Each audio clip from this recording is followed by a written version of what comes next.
Yo dudes, good morning. Here we are, guys. What a start to the day. Saturday, stage 2 of the Giro d'Italia. But guys, first off, let's check this out right now. La Vuelta is on for the ladies, and they are taking on probably the most epic, maybe the hardest climb in pro cycling that they take on regularly. We're going to jump into that right away. Dudes, been a long day. Long day already for me. I just saw Eddie saying, did you fall asleep? No, Eddie, I did not fall asleep. Dudes, I got up at, I woke up off and on. I went to bed. Well, I think I probably laid down around 8:45 last night, knowing I'd have to wake up at about 2 o'clock in the morning. Currently over at La Vuelta. This is the final stage, guys. This is the Queen stage, the final stage, actual GC. Over there, it's Anna van der Breggen now with an 18-second lead over Paula Blasi. Marion Bunel, that's a name I know well. She rides a lot inside on Ruvi. She shows up for events there. What happened to Kopecky? She was leading. I wonder if she left the race here, just like she's completely gone. So she was leading into yesterday, but Anna van der Breggen just destroyed the field yesterday, finishing solo by herself. We can take a look at that stage here. We're just going to back up, guys. So that would have been yesterday's stage 6. Anna van der Breggen finished, well, destroyed the field. Okay, sorry. She finished 8 seconds ahead of Paula Blasi, but 29 ahead of Marion. Juliette Berthet, guys, if you don't know Juliette Berthet, maybe that name you don't know, that's Juliette Labousse. Right here. I guess she got married at some point here, so she was Juliette Labousse, FDJ United Suez. Really strong cyclist there too. Let me just get things situated here, guys. So where is Lottie now? What I'm going to do is back up a little bit more. And we'll go back to stage 4. That's where Misha won the stage. Okay. Stage 3. Yeah, I've lost track of her. Early days for Colin. So here's Lottie here. What happened to Lottie? She's still in the race, but, you know, yesterday, stage 6, she finished 76 overall, dropping her down into 43rd place. You see her, she was third, second, first, and first. Had a nice lead, but kind of lost it all on stage 6. We're seeing the Peloton being whittled down right away, guys, right away. We'll go back to stage 7 here. Live stats. So here we are, guys. Stage 7, Vuelta a España for the Femeninas. Heading up the Angliru. It's 133 kilometers today, guys. We've only got 15K left to go. Is this live? This is live. 15K left to go here. PCS is saying 13.3. Is that true? What we can do as well, dudes. And also at the same time, we've got the Giro going on, guys. We started in Burgas today. We're heading inland to the west here into Bulgaria. I was prepared to do this entire stream. Morning chat here from Fab Cycling. It looks like there's 3 riders here over at La Vuelta. Femke Marcus, Rayanne Marcus, and I just want to see something here right away, guys. Let me have a quick look here. It is her sister. Oh my. Dudes, I've been on a little family, family tree session this morning here, talking about Fabio Christian, Jan Christian. They've got a brother who's also a cousin who's actually racing today, and his grandfather was also racing at the Tour de France way back when. But just jumping over here to the Vuelta, I'm seeing that there's two Marcuses in the front. I thought, are they sisters? They are sisters. Rayanne Marcus, right here, you can see it, guys. Pan down. Femke Marcus and Rayanne Marcus are sisters. Are they twins? 29 years old, and I think the other one was younger. Her sister, Rayanne, is 31 years old. She's older. They're in the breakaway. They're up the road. They are in the breakaway up the road right now. Let me get back here, guys. Just trying to get through. So Femke Marcus, Rayanne Marcus, and Leanne Lippert, who's 347 down right now. Probably the team leader for Movistar at the moment here. She's arm flicking through. Come on, girls. Sisters, help me out. These two sisters riding together, 2 years in difference in age. This is what we call an HC climb, kind of over in France, but over here at La Vuelta, we call this a Especial. And if you look at some of the websites out there too, guys, hey guys, it's Colin here, Inside Cycling World. Gotta say that, like, subscribe, smash everything you can, support any way you can the channel, dudes. They've currently got a 2-minute and 10-second lead here going up Angliru, dudes, and take a look at it here. Urska is at the back of the peloton, guys. Let's just keep an eye on her here. Urska. Where's Urska sitting in the race right now? She's sitting in 12th place overall, rides for AG Insurance Soudal. Her best stage was yesterday. Two hardest stage of the races are stage 6 and 7. Yesterday's stage is quite tough up that little finishing climb. I think it was about 4 kilometers, but it was over 10.5% average. So a nice finish there. So we got Fab Cycling here. Joe Mercado's here. Dawn's here. Eddie's saying here it's 7:45 at night. So yeah, Eddie, directly to you, dude. No, I didn't fall asleep. What I did was I got up. I went back to sleep, I think at 1:30. Woke up at 2:15 before my alarm, which was set for 2:30. I never use alarms, so I thought I better today. It never even went off. Made the coffee, got up, and then I saw that we had like 220 kilometers to go with two guys with a 5-minute break up the road. So I thought, you know what? Let's just let this pan out. While we're here, though, guys, we will take a look at the Giro. That's what we're mostly here for today. So at the Giro right now, I have video coverage of both. These two riders went early. They were in the break immediately. So what's going on here is Team Polti Visit Malta with Mirko Maestri. He's 34 years old. He's out there pulling his teammates. Diego Pablo Sevilla. This dude won the KOM jersey yesterday. We saw him do it through the live stream. So he's going out early with his teammates to get these two Category 3 climbs. Lock up the points for today. Lock it up for the Pro Series team. Battling against the World Tour teams to secure the KOM jersey. They've just covered over 100 kilometers now. 2 hours and 34 minutes into the race. Average speed is only 39k an hour. So guys, they're crawling. And realistically, they haven't really done much climbing. They've kind of, to be honest, I think they've kind of dilly-dallied a bit. 39k an hour, and it's been flat since kilometer 30 up until about now. They're slowly starting to climb over the Giro, up the Biala Pass. We're on the early stages of the Angliru here, guys. I'm not even sure if we're technically on the official climb yet. We've still got 12.7 kilometers to go. The gap is under 2 minutes now from the Lippert crew back to the main peloton. So I will jump back there, guys. Let's hang out with the ladies. You know, I like doing the ladies coverage too. It's just getting slowly back into it, guys, doing these long, grindy days. Today is going to be a super long day. The good thing is right now, good and bad, I got nothing planned for today. I don't have anything lined up for property management today. I've had a million inquiries, but I just haven't got anyone who will say, yeah, I'm coming to look today. Come and look then. I'll be there. Okay, Angliru, guys, it's 12.4 kilometers long, max gradient 23%, averaging here it says 9.7. I've seen numbers over 10 average. Again, it all depends where you take the start and the finish point from. There's a less steep part at the beginning. One of the Marcus sisters is immediately punted out the back. Leanne Liepert driving ahead. It's Rayanne Marcus who's just slipping. Looks like she's stabilized it now. Maybe sitting about 10 meters back. I think she's going to fade. She rides for Lidl Trek, guys.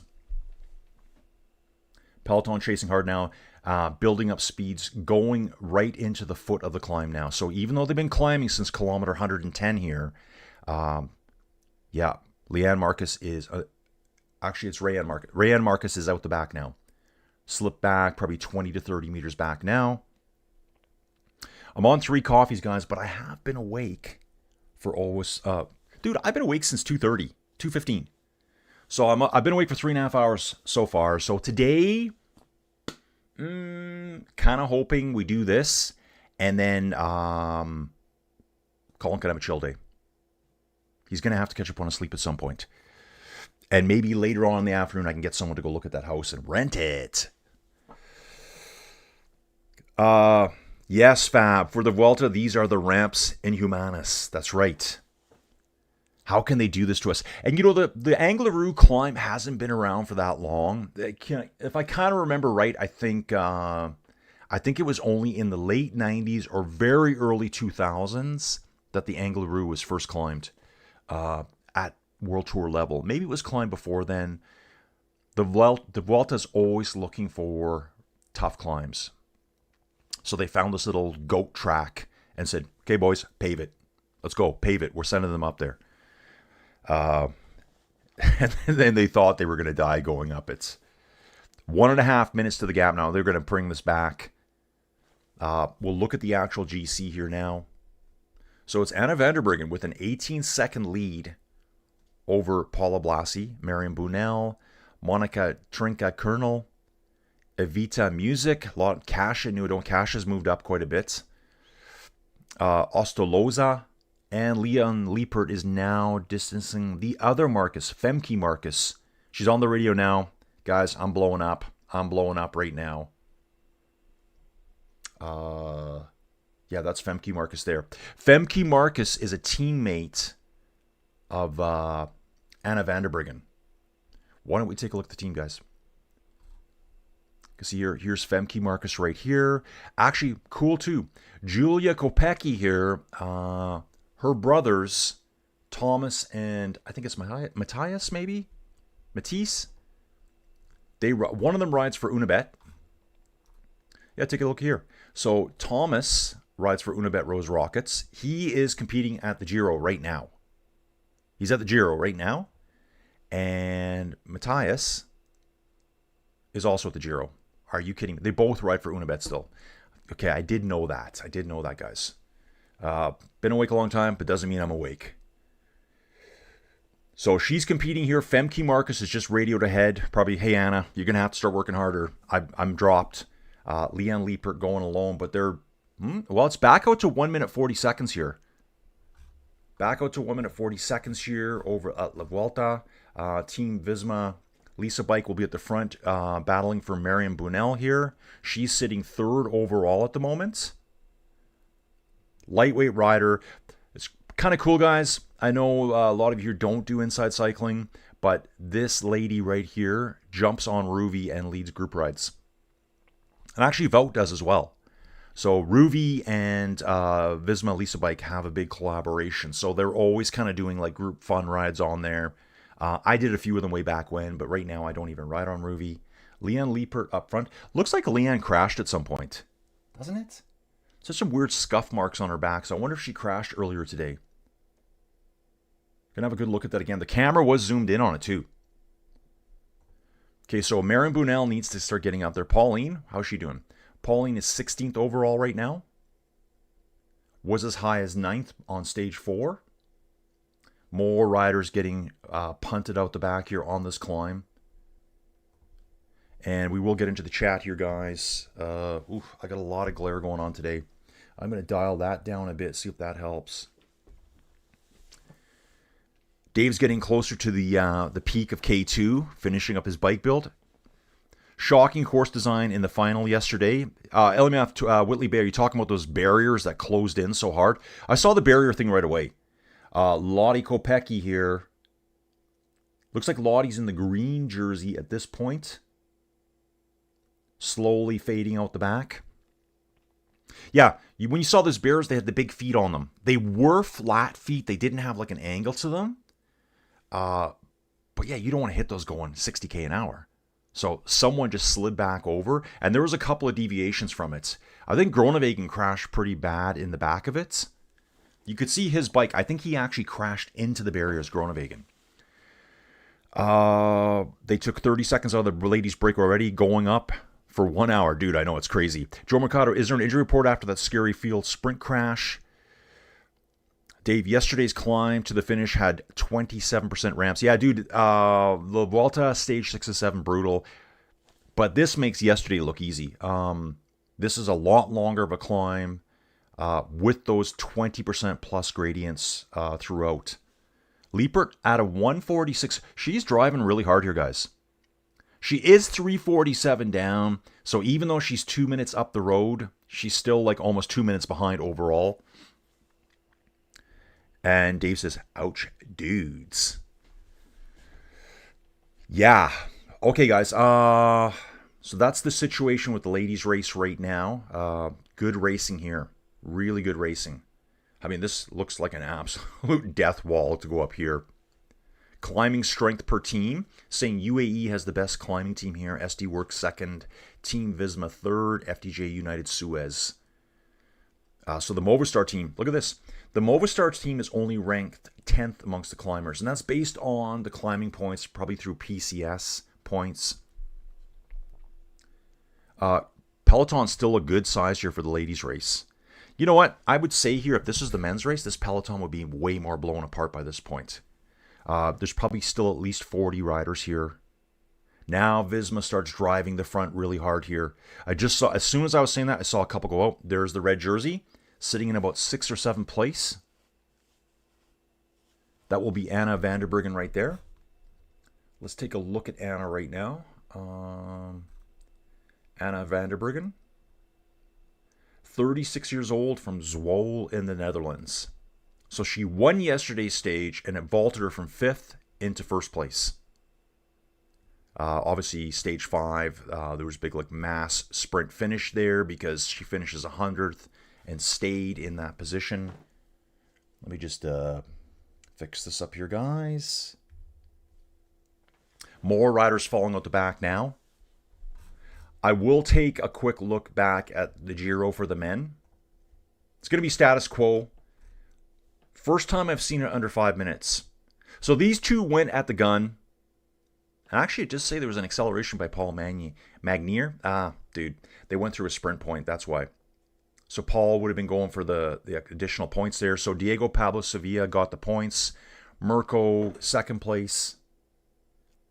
And then Paul Magnier, 3rd place. So Paul is the overall GC here at the Giro.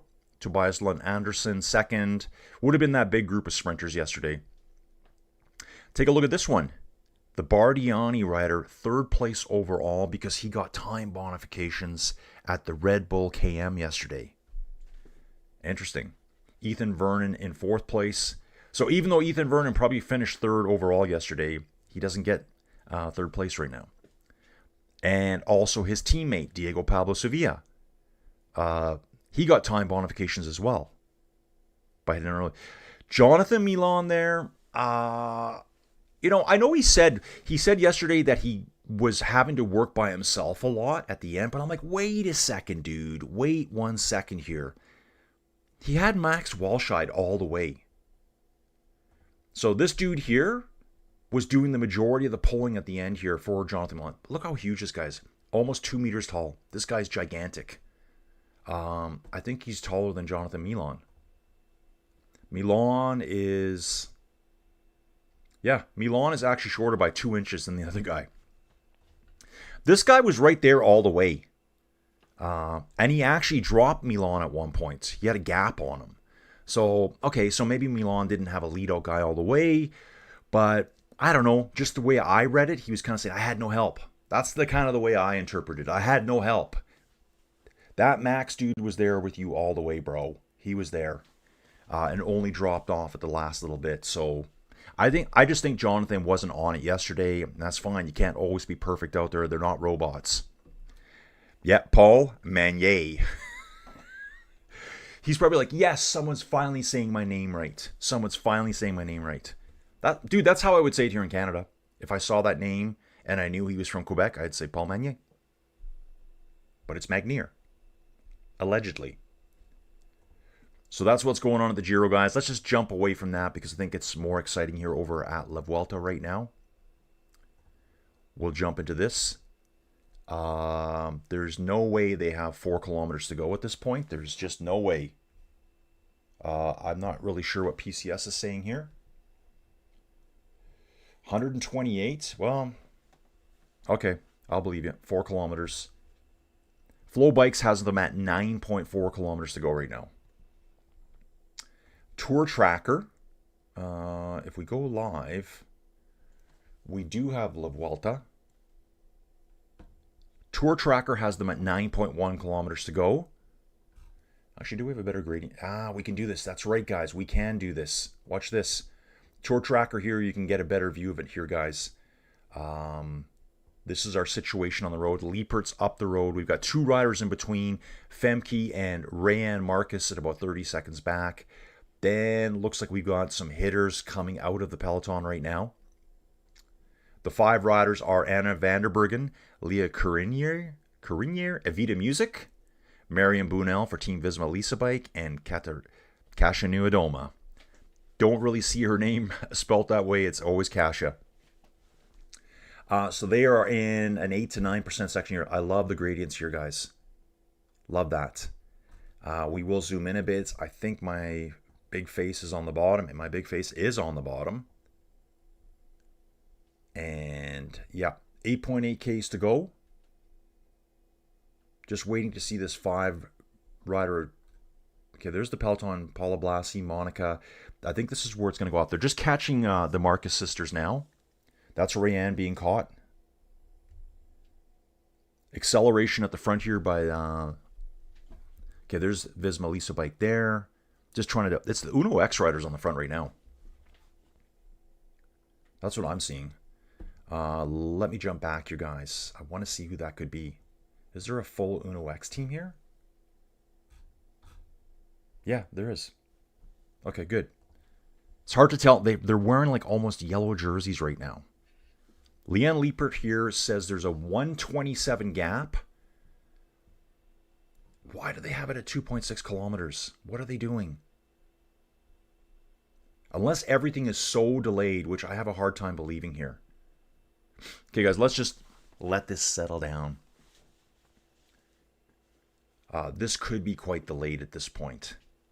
But the video feed is showing 8.7 kilometers on Flow Bikes to the top for Leanne Liepert, 130 back to the peloton.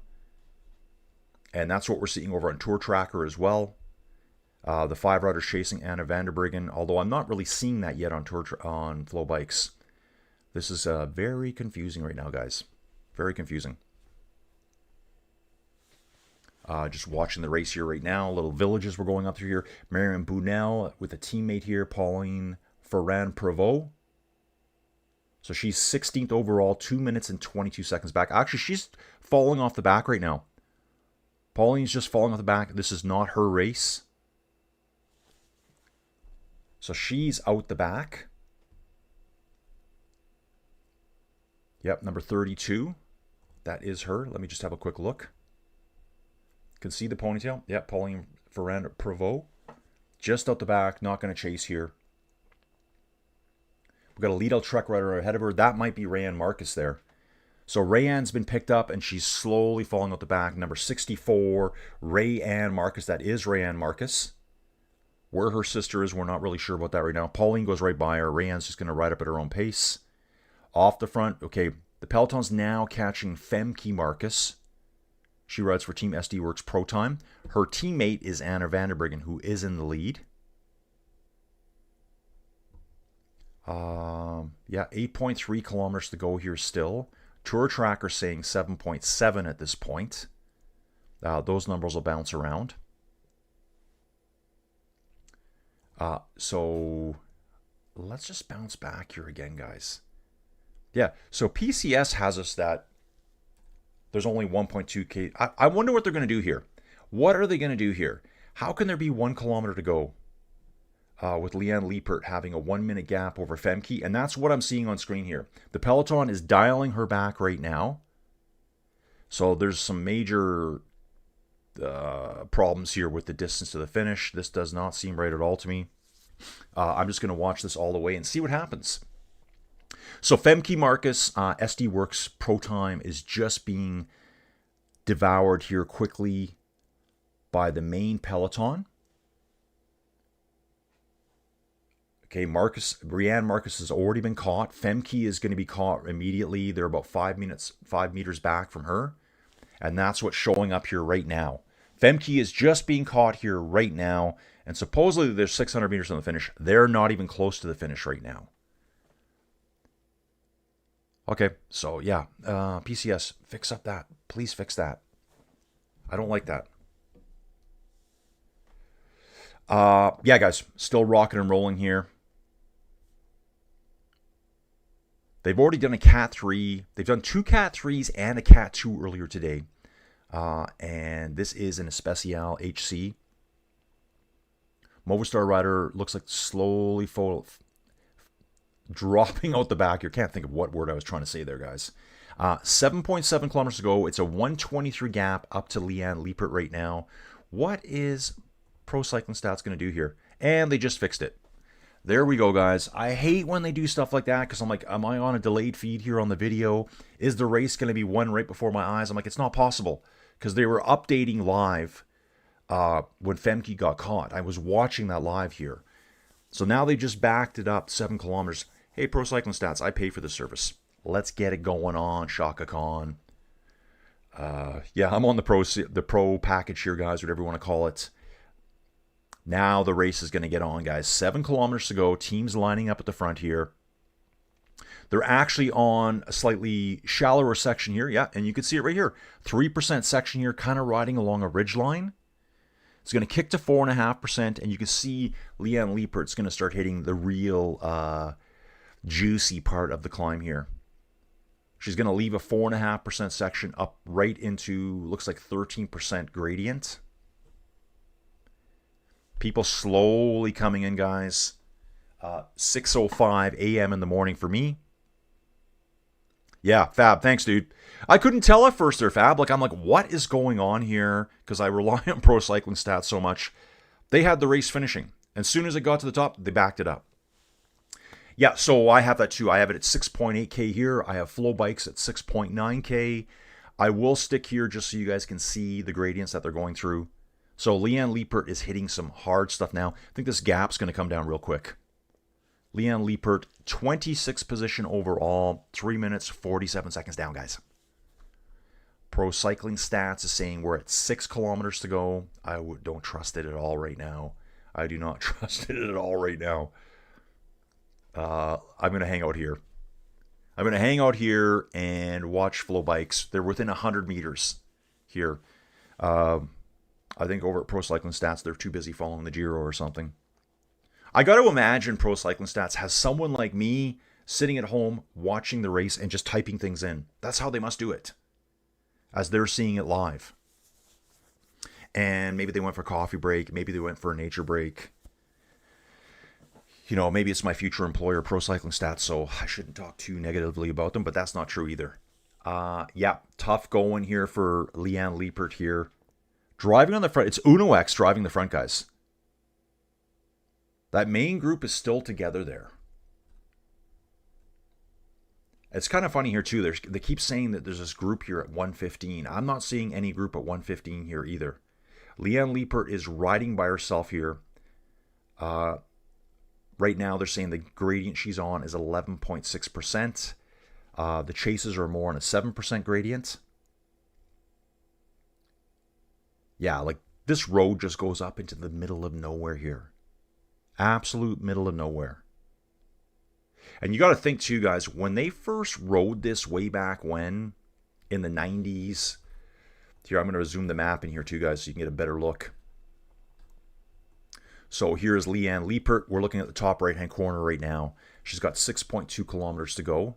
The next group is a chase group. If there's a chase group here, I'm not seeing it on screen. Just not seeing it. And then the Peloton. They said there's 5 riders in a chase. Anna van der Breggen, which would be in the red jersey. I think that's the red jersey right there. Lead-out Trek rider going to the front here.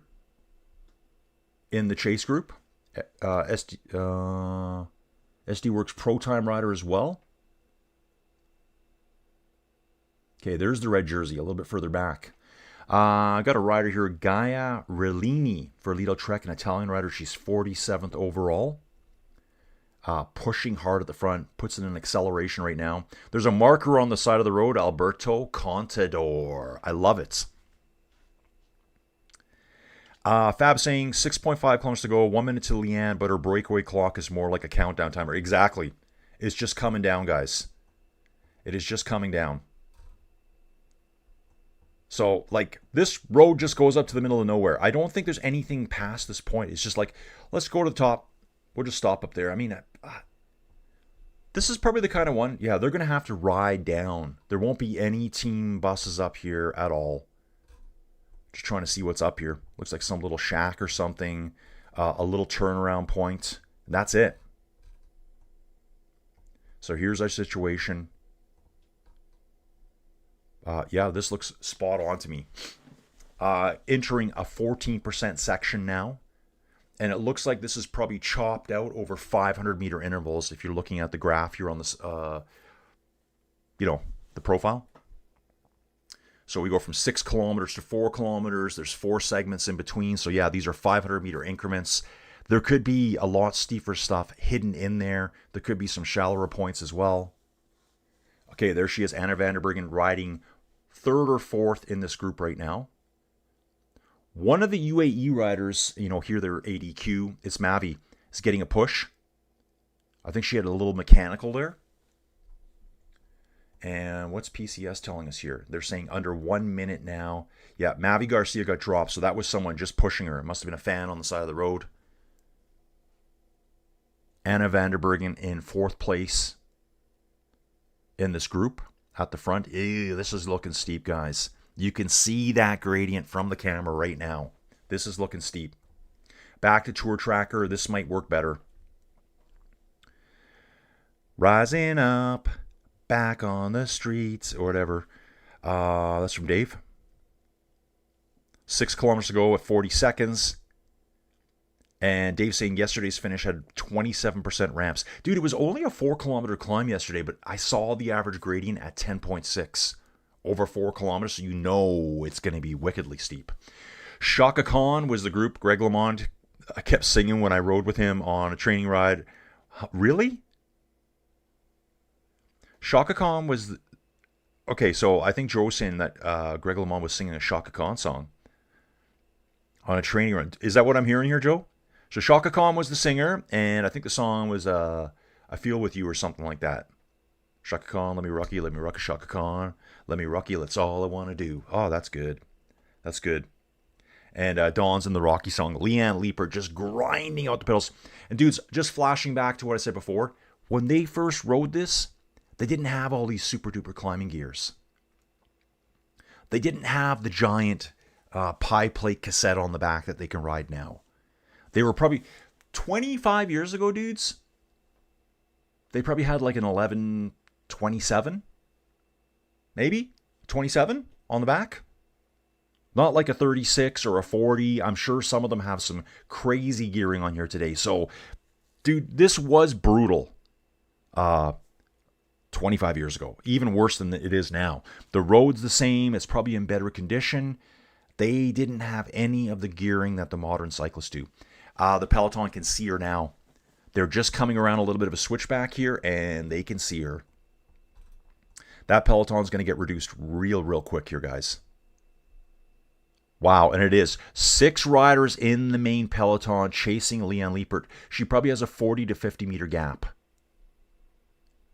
That's it. I think they're actually going through, you can see at this fight, I think they're going through this little bit of a, let's just call it a chicane here. I can see like a little bit of a, in the road. A little bit of chicane, you know, like at Silverstone. Yeah, I went to that race way back when, the days when Formula One sounded Fantastic.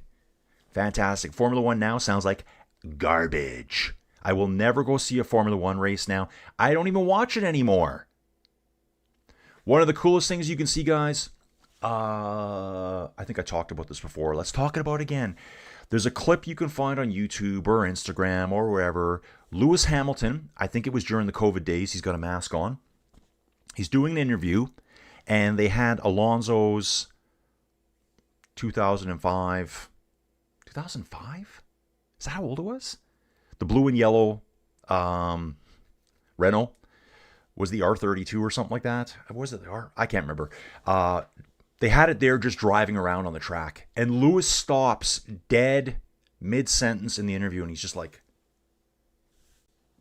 that's the greatest sound of all time.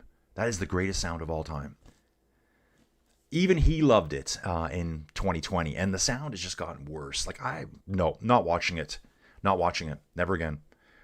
Probably phenomenal drivers, but the sound is just like unappealing to me. It's like going to a drag race and not hearing any sounds. You want the sound. You want to smell the fuel. That's what I want.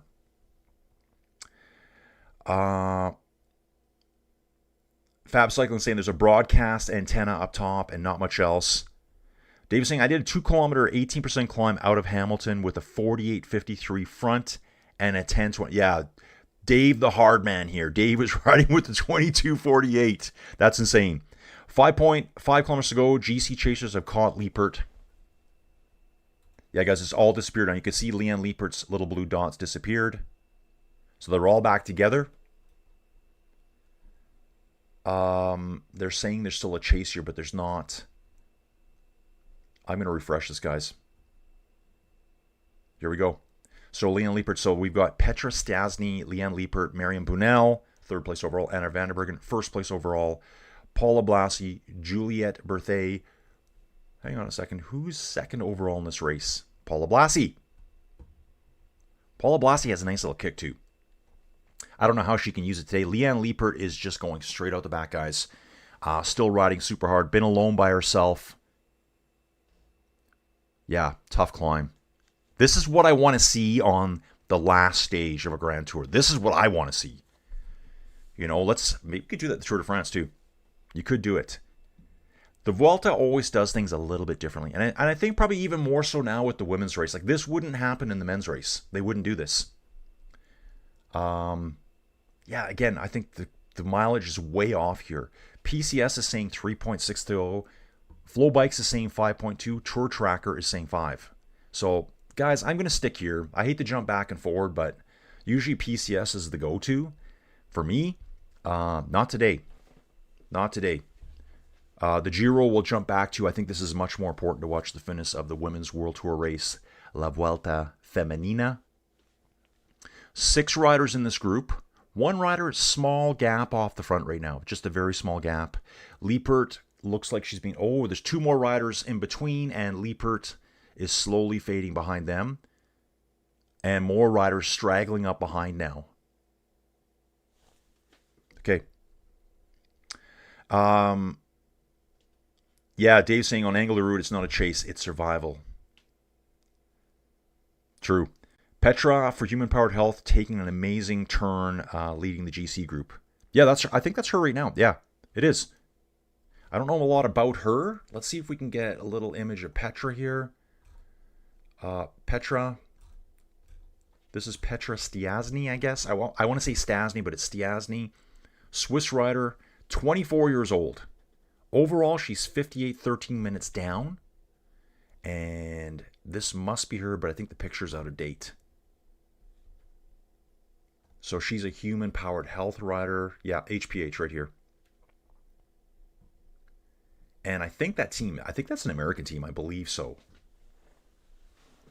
I'd have to look more into that team. You know what? I'm going to do it over here, guys. I like doing it on PCS better. Human-powered health. Yep, that's the team. That's that jersey right there. This is Petra right here. Newer picture of her with the jersey on here. She's 24 years old from Wadenswil in Switzerland. So she's driving the front, still taking on the energy gels. I mean, look how close they are to the finish, guys. 5 kilometers, and they're still taking energy gels to stay fueled right up. Now, human-powered health. Okay, where did Allison Jackson go? I thought she went to HPH. Obviously, I forget which team she went to now, or else I wouldn't ask the question. Yeah, you can see PCS has got the distance all messed up. Now they're under 2 kilometers to go. Weird. I'm not sure where it's probably just a data problem they're having, guys. Yeah, Petra is just driving them into the ground, guys. We're losing another rider out the back, another SD Works rider. This is number 22. We're gonna do it this way. So we've lost Valentina Cavalar. She's out the back. Petra's driving the front. Anna Vanderbergen's still there. She's still in the mix. Looking good. Paula Blassie still there. SD Works. That's Valentina that we just lost. Juliette Berthet, a.k.a. Labousse, is still there as well, looking good. Trying to have a good look at Anna Vanderbergen here, see how strong she looks. Is she fading? Petra looks really good here, guys. Really good. Really good. Valentina slipping out the back. That will leave us with 5 riders back in the front. Valentina Cavalar. Take a look at Valentina here. She is an Austrian rider from Vienna. 25 years old. Just slipping out the back of this group. And here we are, guys. Here we are. They are saying there's, why would there be, why is Erska in the break here? This stuff is all over the place today, guys. Yeah, that's not making any sense at all. Yeah, so Paula Blassie is just pacing right with Anna Vanderbergen here. Okay, going up the road. Something's going on here now, guys. Something is going on here. White jersey coming to the front here. Valentina's already off the back. I think we're going to have more riders. Anna Vanderbergen may be in danger of slipping off the back, you guys. Visma Lisa bike on the front. This is Marion Bunel. I was just going to say there's only one rider up there. She's 3rd place overall. Putting in an attack right now, guys. Now is the time for Anna Vanderbergen to react, and she's not. Paula Blassie is looking at Anna Vanderbergen saying, okay, go. Go. 3rd place is up the road now. Maybe a 7-meter gap. Paula Blassie. Anna Vanderbergen in 3rd place. Trying to see, I think the 4th place rider on the road is still Petra. Yeah, it is Petra. And there's one other rider left there still. It's Juliette. Juliette Labousse, a.k.a. Berthet. We'll flip it around that way. Come on, Marion. Go now. Superstar climber Marion Bunel. And again, this is the girl I was talking... The girl, I hate saying that. Lady, woman, whatever. I say girl because these girls are my daughter's ages. So there you go. This is the girl. I'm going to say it again. She shows up all the time on Ruby and does group rides. So really cool. Okay, Anna Vanderbergen's cracking, guys. She's cracked. She probably really hasn't cracked. It's just these 2 up front are putting on such pace. Paula Blassie is going with Marion Bunel now. Marion Bunel is still up the road by herself. Maybe a 5-meter gap over Paula Blassie here. Paula Blassie is coming back onto her wheel. 3rd place and 2nd place overall in the GC. Dudes, let's check it out. I'm going to show you how close these are overall right now. It's probably less than 20 seconds between all 3. Actually, it's 41. But Paula Blassie is only 18 seconds behind Anna Vanderbergen. 3rd place, currently 41 seconds down, is pulling Paula Blassie into the lead right now. It's probably already a 10-second gap. Marion Bunel has a quick look at Paula and says, okay, let's work. Let's work. Now we got to go. We got to go. If you want 1st place, wow. Quick shot of it. Looks like Petra's bike here. Gigantic gear on the back. Actually, that's Anna. Anna Vanderbergen here. Just an absolutely gigantic rear cassette, guys. Massive. Holy crap. And I know this is some of the hardest gradients coming up here right now. I think there's a section right here they're going to hit. You can see this dark purple right here. Paula Blassie takes the lead, guys. It's Paula, Marion Bunel. Just in the distance, you can see Petra working with Juliette Berthet. Anna Vanderbergen now gap from them in 5th place overall on the road. Wow. Whoo. Yeah, everyone's getting... Yeah, the Stasny. Yeah. Peter and Anton, exactly, Dave. That's what I was thinking for the Nordique. As soon as I saw the name Stasny, it's Stiasny, though. World War I style battle, attrition, and psychological war. That's what we got going on. Anna further fading. She's now currently 17 seconds back. At this point, she's giving up the lead to Paula Blasi. There is a flat section at the top, guys. If I teleported these two to the top, Paula Blasi is going to win it over Marion Bunnell. Marion Bunnell needs to drop Paula altogether to beat her in that final little sprint here. There's a flat section at the very top. Paula Blasi there was arm flicking Marion, and Marion looks like she's just dropped back a tiny bit.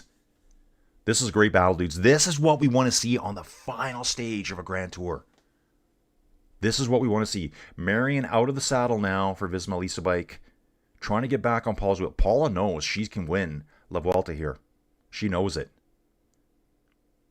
If Marion doesn't go up the road 20-something seconds, Paula wins it. And I think Marion might be cracking a bit here. Yeah, it's just the angle. Just the angle. It's so steep, guys. They look further back. Petra having a killer ride with Juliette Berthet. Then it's Anna van der Breggen. And the sixth rider on the road, it's an AG rider. That could be Urska. That might be Urska here. I'm just trying to get a good look. Man, switchbacks so steep here. Sorry, guys. I'm going to catch up here. Yeah, they just come around this switchback here. This is it, guys. This is the race right here. Here's our leaders, and here's Anna van der Breggen. Yep, Paula Blasi's opened about a 5-meter gap over Marion Bunnell right now. Paula looking determined to win. She's got the nasal strip on. Riding for UAE ADQ. What we can do, guys, let's take a look at Paula here, just so you know who she is. Paula Blasi Carol. Esplugues de Libertad. That could be the hardest name of all time for me to say. She's 23 years old, from Spain. Last year, I think it was Tour of Romandy I watched with her. Tour of Romandy last year. Yeah, there it is. First in the points classification. Won the individual time trial. Do you guys remember that? She won that individual time trial, straight uphill, 4.5 kilometers. That's where 6 teams were disqualified from the race. Man, what a shot here on camera here. 3.2 kilometers to go. It's 34 seconds back to Anna van der Breggen. Anna van der Breggen is handing the lead over to Paula Blasi. Paula Blasi is in first place right now, guys. Marion Bunnell will be moving into second here once we hit 41 seconds. But Marion Bunnell is going to have to do something pretty special here to take this from Paula Blasi right now. Guys, still 3 kilometers of climbing to go. You could blow up so bad here. And I think Marion Bunnell said that's enough. Paula knows it. Paula knows it right now. Just absolutely digging in. It says Blasi is very close. She already is in the lead, guys. With 39 seconds. Van der Breggen was only 18 ahead of her at the start of the day. Marion Bunnell second, probably 20 meters back. Third place is Petra. Petra's working her way back up to them. I think Petra's going to jump on Marion Bunnell and get past her. Okay, nice year. I think this is Valentina Cavalar came back, and she's now assisting Anna van der Breggen. I think that's what I'm seeing there. Yeah, guys, they're in an 18% segment right now. There is another rider right with Anna van der Breggen here. They're showing her by herself, but she does have a teammate with her. Must be Cavalar. I got to assume it's Cavalar. And Paula keeps opening up that lead. Okay, so yeah, that's Paula there.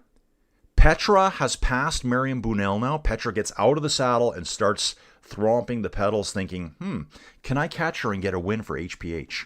There's a chance. I'm saying there's a chance, guys. Paula seated power all the way. She's not gotten out of the saddle once. I like this riding style. This is how I would ride it. Just stay seated, planted, let's go. Wow, this is awesome. I'm going to catch up with the chat here now, guys. So there was that chat. Van der Breggen, exactly. Paula Blasi has the lead jersey. She has red now. I'm really impressed by this Petra, a girl I've never seen before. She's passed Marion Bunnell. She's got Paula Blasi in her sights. She has no chance of winning the race, but she could win the stage. And we're just at the 3 kilometer banner now, guys. On camera here, it's just showing that. That could be slightly delayed. We're seeing 2.4 here over on Tour Tracker. 2.8. Okay. They're slightly distanced. Guys, we're moving so slowly up the hill, like every kilometer, it seems like it takes 5 minutes. And that's kind of what it's taking right now. They're probably moving at 8 kilometers an hour. 8, 9 kilometers an hour would probably be their speed right now. Vanderbergen just coming under that same 3 kilometer barrier right now. Dave's asking, is Paula related to Classy Freddie Blassie? No, absolutely not. If you remember, you know, dude, I know. Anna going backwards, UE and Visma attacking. Yeah, dude, this is fantastic racing here. This is epic racing here. Dudes, I love all cycling. I should have probably covered more. I should have done some of this stage yesterday. Dudes, while we're here, I'm going to quickly jump over to the men's race as quick as I can. Somewhat status quo. The 2 riders up front, Diego Pablo Sevilla, doing a killer job for Team Pulte Visit Malta. You know, Pro Series team in the KOM jersey. Wow, Petra still moving forward. Marion's falling back. Petra moving forward on Paula Blassie. Oh, man, I'm cheering for Petra to get up there and get a stage win for HPH. So 2 riders up front. They've shaved the gap from 5 minutes down to 3:13, and we're done with that race for now. Let's get back to La Vuelta. This is epic. Absolutely epic here, guys. Wow.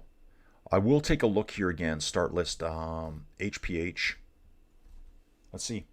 Okay, I didn't know. I thought HPH might be a Pro Series team, but they are World Tour. But, you know, looking at this team, I bet you they have a fraction of the budget that these other teams have. Like compared to UAE and Team SD Works and FDJ and Team Visma, Lisa Bike. This team here, HPH, Human Power Health, I think it's an American team. It is an American team. Probably a very, very small budget is my guess. So to see Petra get up there and maybe take the stage, super steep here, guys. Insanely steep right now. They're saying it's an 18% segment right now. Actually, it's saying Juliet Berthet, they're in a 24% segment. I know there's some of the very steepest segments are at the very end of the climb. 24%, guys. They're barely moving. Barely moving. Petra is coming back. She's slowly bringing it down. She's got 2.5 kilometers to do this. On screen, 22, 23% segment. Leanne Liepert has yet to get out of the saddle that I've seen. Just stays seated all the way. Whereas Petra is out of the saddle, rocking and rolling, trying to get back up there. Going to catch up here, guys. Bang, bang. It is beyond bang, bang time. Bang, bang hot is what Dave's saying. Oh, yeah. By the way, for this month, let's say Gruppetto, not the Peloton. Yes. Blassie solo out front. Blassie is out front right now. Petra's coming back, guys. She's slowly clawing her way back. If I was Petra, dig, dig, dig. Leanne's still seated. Shimano neutral surface right behind them. We don't need any mechanicals right now.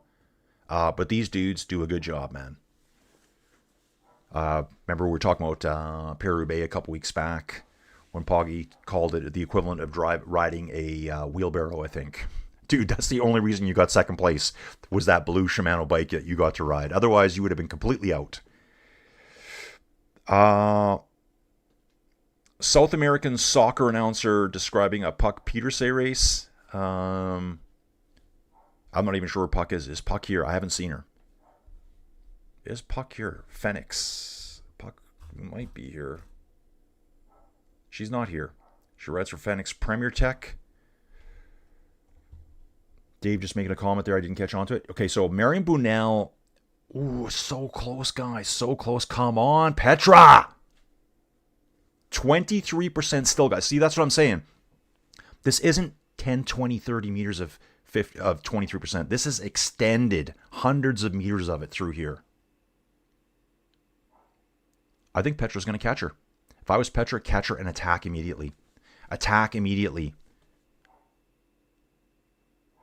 Instant attack. I'm just trying to get some good looks here. I was trying to see if that person was pushing Leanne here. I'm like, do not touch her right now. Stage win here is Yeah, Petra is clawing her way back. Petra finally sits down now that she's just within a few meters of of Paula Blasi. She's going to take a bit of a recovery here, I think. She'll jump out of the saddle again here right away. Yeah, Paula was definitely grinding up there. Some people prefer to ride grinding. I know I'm one of them. Rarely out of the saddle. Good thing about this is Petra can win it, but Paula's still going to secure the victory. But yeah, I think if Petra goes, I'm not going to say that. Paula wants to win the stage too. Paula wants to win up the Angliru, guys. Definitely. Guys, still 2.1 kilometers to go. That's what it's saying here.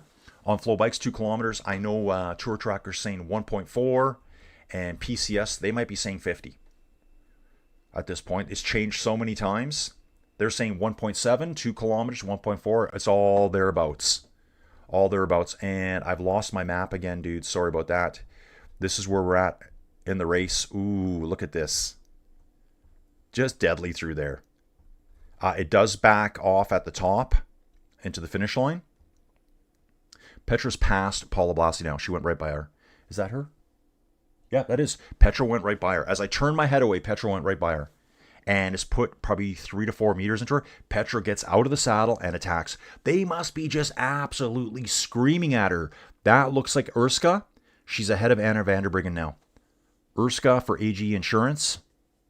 Sudal. Remember, slightly different names. Oyster's Mouth. Petra out of the saddle here. She's got a little necklace dangling down. Looking really good. I keep wanting to say Leanne. Paula still seated. Petra out of the saddle here. This is your win, Petra. It's yours to take. Still 18% here, guys. 18%. She needs to get enough of a gap that Paula's not going to drag her back. There is less than a kilometer once we get into the flat sections. Oh, but Petra's going. Petra's going. I think Paula's like, okay, I just got to maintain this. I got to maintain the gap back to Anna, and I'm going to win La Vuelta. Juliette Berthet further back. Who is she? Because that's Marion Bunel just under the last banner here. That must be the 2 kilometer to go barrier. Just trying to get an eyeball on that. It's very deceptive here, looking at the banners, and what I've been saying to myself over and over out loud, the distances to the finish, because it just takes forever. Total climbing today, guys, is over 3,000 meters of climbing. Paula Blasi spinning light, nice here now. Still not out of the saddle. Whereas Petra, she's out of the saddle all the time. She's, executing this attack perfectly. Wow, dudes, the switchbacks are absolutely brutal. We're 1.6 kilometers to go here on Flow Bikes, and it's still a hard turn and straight up. Straight up. I think this is going to be, well over 20% here again. It has to be. So Petra's already on the switchback. Paula comes around the switchback corner now, on the same straightaway now. Probably, it's got to be close to 100 meters gap, which is a lot of time on this kind of steepness of a gradient. Yeah, Petra has the gap. Fab saying here, Petra now has a 20-second gap. So think about that, guys. 20-second gap, and they're maybe 100 meters apart. Yeah, Petra's going to take it. This will be a huge win for HPH. Even here, guys, it's saying 18% gradient. Petra sits down, spinning. She looks so fresh right now. Oh, man, I'm just cheering for her. I'm kind of getting goosebumps, guys. Kind of getting goosebumps a little bit here. In the distance, I can see Marion Bunel on the same straightaway switchback. So, guys, what I'm saying is this chunky part right here, they're on this straightaway segment. Anna Vanderbryggen's just coming around the corner now. So she's just around there. So there's probably like a slight delay on Flow Bikes too. And you can see the data's jumped already. So here we are. Those are our riders right there. Wow, that is so steep. 1.3 kilometers to the finish. We're saying 1 kilometer here. I'm not going to go back to PCS yet. Paula Blasi is just trying to survive to the end. I think she looks done. She's just like, I just got to maintain. I just got to maintain. But dudes, it's really blowing up this race. Really. So it's right now I'm seeing 5 seconds from the lead to Paula Blasi. I think it's a lot more than that. Marin Bunel is saying a further 5 seconds back. That's all wrong now. Juliette Berthet will be the next rider, then Anna Vanderbryggen. And Anna does have a teammate with her. Let's give some credit to her teammate. She does have a teammate there right with her. Just trying to figure out who that is. Lottie Kopecky. Well, the Peloton's 3 minutes back right now, guys. Petra Stiassny still riding here. HPH Swiss rider riding for the American team. Going around another brutal switchback. They're all going as wide as they can because the inside corners are so steep. Quickly drops to an easier gear. Petra's zipping up her jersey already. She's zipping up her jersey already. Man, imagine what it would feel like winning on Angliru. Paula Blasi moving at a totally different speed. Petra flying here, guys. Yeah, I'd love to have the whole radio feed of that team car to her right now.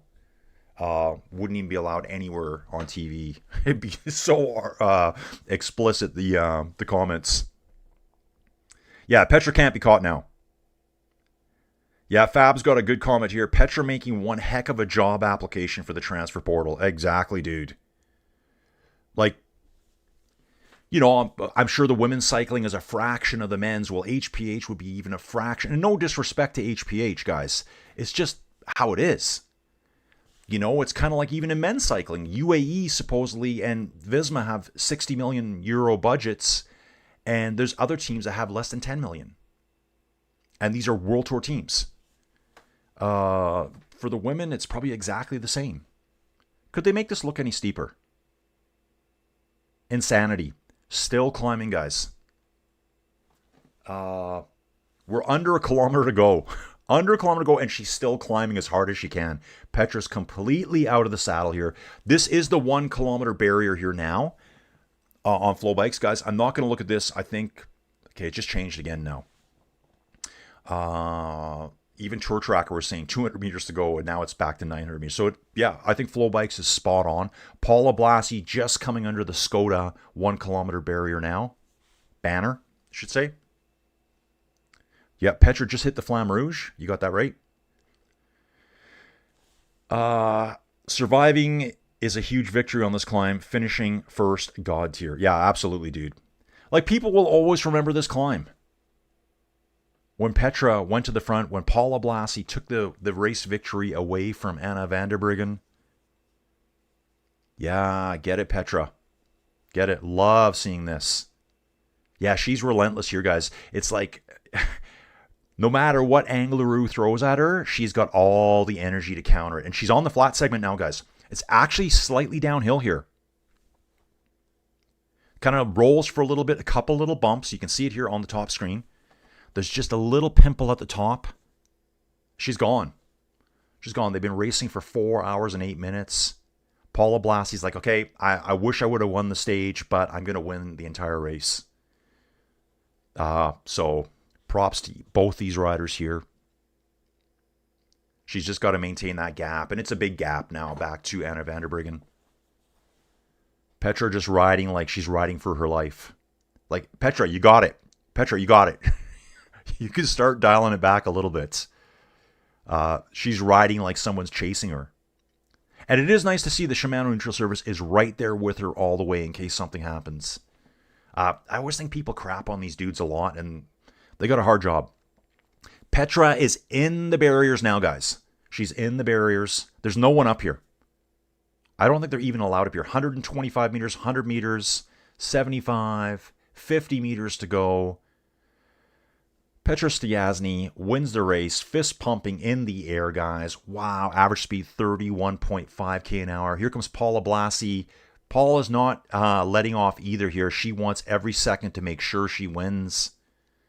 Probably always that thing like, is the gap real? How big is my gap? Am I really going to win this? She knows it now. She knows it now. Double-armed. Victory. Wow. Wins La Vuelta. Julian Berthet is out sprinting Marion Bunel at the finish here. I wonder how much this is going to change the standings. Marion Bunel is going to finish 4th. Berthet finishes 3rd. Yeah, there's very little room up top here, guys. Huge win. Paula Blasi. Anna Vanderbruggen come through now. We're currently almost at 1 minute back.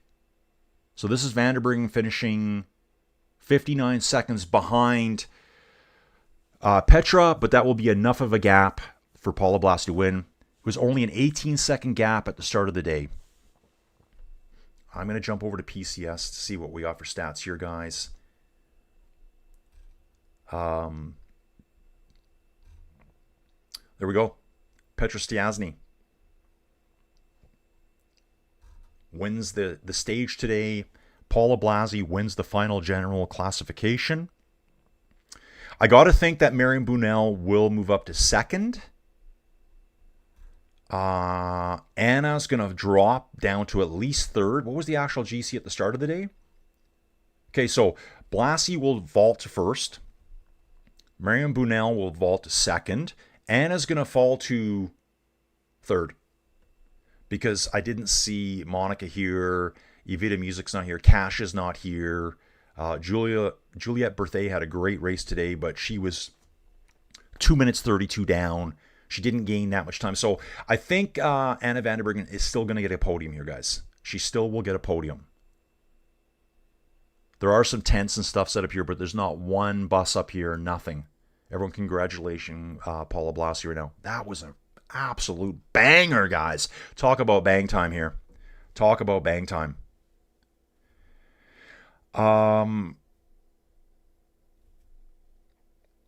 Yeah, great win for Petra. That's from Fab Cycling. Oh yeah, Dave's saying her wings won't stop flapping for 2 hours after she falls asleep on Monday or Tuesday. Yeah, exactly. Winning this killer stage. Sprinting at the end of this day is just pure muscle memory. Yeah, I got to sprint. I got to sprint. Yeah, epic. Yeah, ride of the day, Petra Stiassny. Like, come on. Come on. Yeah, one quick fist pump. Huge win for them. Huge win. Awesome stuff. Love that, guys. Absolutely love that. Paula Blasi, 6 career pro wins. I thought she would have had more than that. She wins the final classification at La Vuelta. 3rd place of the day, Juliette Berthet. But yeah, Petra Stiassny, Paula Blasi, the biggest winners of the day. And I think Anna Vanderbruggen is going to finish 3rd overall. It's okay, dudes. Let's jump back to the Giro for a second here. We're probably going to bounce back and forward. Cresting the top of the 2nd category 3 of the day. It's still Mirko Miestri and Diego Pablo Sevilla with a 3-minute 41-second lead over the Peloton. That is the Vratnik Pass. 9.1 kilometers at 4%. Actually, let's look at the results here. We can see it. Okay, so this just shows, this is back to La Vuelta, guys. 180 UCI points for Petra Stiassny to win that race there. 130 for Paula Blasi for the stage, guys. I wonder if it'll show us the GC properly. Ah, look at this. Look at this, guys. So Paula Blasi wins the race, 1st place. Anna Vanderbruggen finishes 2nd. Marion Bunel stayed in 3rd. Time bonifications out on course probably. And Anna must have snagged them earlier in the day. I want to take a look at that. So there was time bonifications. She didn't get them though there. I would have thought that she finished a lot further back than Marion Bunel there. So the time bonifications were taken by Rayan Marcus, Leanne Liepert, and Femke. There would have been time bonifications at the finish, but Marion Bunel finished ahead of her. That's a weird one to me. For the stage, oh, that's why. Anna van der Breggen pushed really hard at the finish line and actually only finished, it looks like, 16 seconds behind Marion Brunel. At the start of the day, Marion Brunel was 41 seconds behind Anna van der Breggen, so she only gave up 16, 17 seconds there. That's why Marion didn't vault up there either. So nice job by Anna. I think Anna really recovered at the end there. Probably a lot of it to do with her teammate, Valentina Cavalar, coming back and helping her. And when I think about it, Anna was gone first out of that group. I think Valentina might have been sent back to help her. I think she was, because I remember saying that she was being dropped out of the group. Unless I'm just confusing my brain here. Paula Blassie wins the overall. Lottie Kopecky, green jersey. The polka dots here, which are a cool color. They're kind of like a pinky yellow and greeny bluey color. Paula Blassie gets that too for winning the Angliru, getting second place at Angliru. Marion Brunel, best young rider, most combative. I'm just going to say it. I don't think they even have it in the women's race. Petra Stiasny, for sure. But yeah, I think this teammate here saved second place for Anna van der Breggen. And it looks cold at the top here. Paula Blassie. This is Petra. This is Petra. Completely wrapped up. Yeah, awesome to see this, guys. We'll go back to the Giro. Stage 2, guys. We still have 87.7 kilometers to go.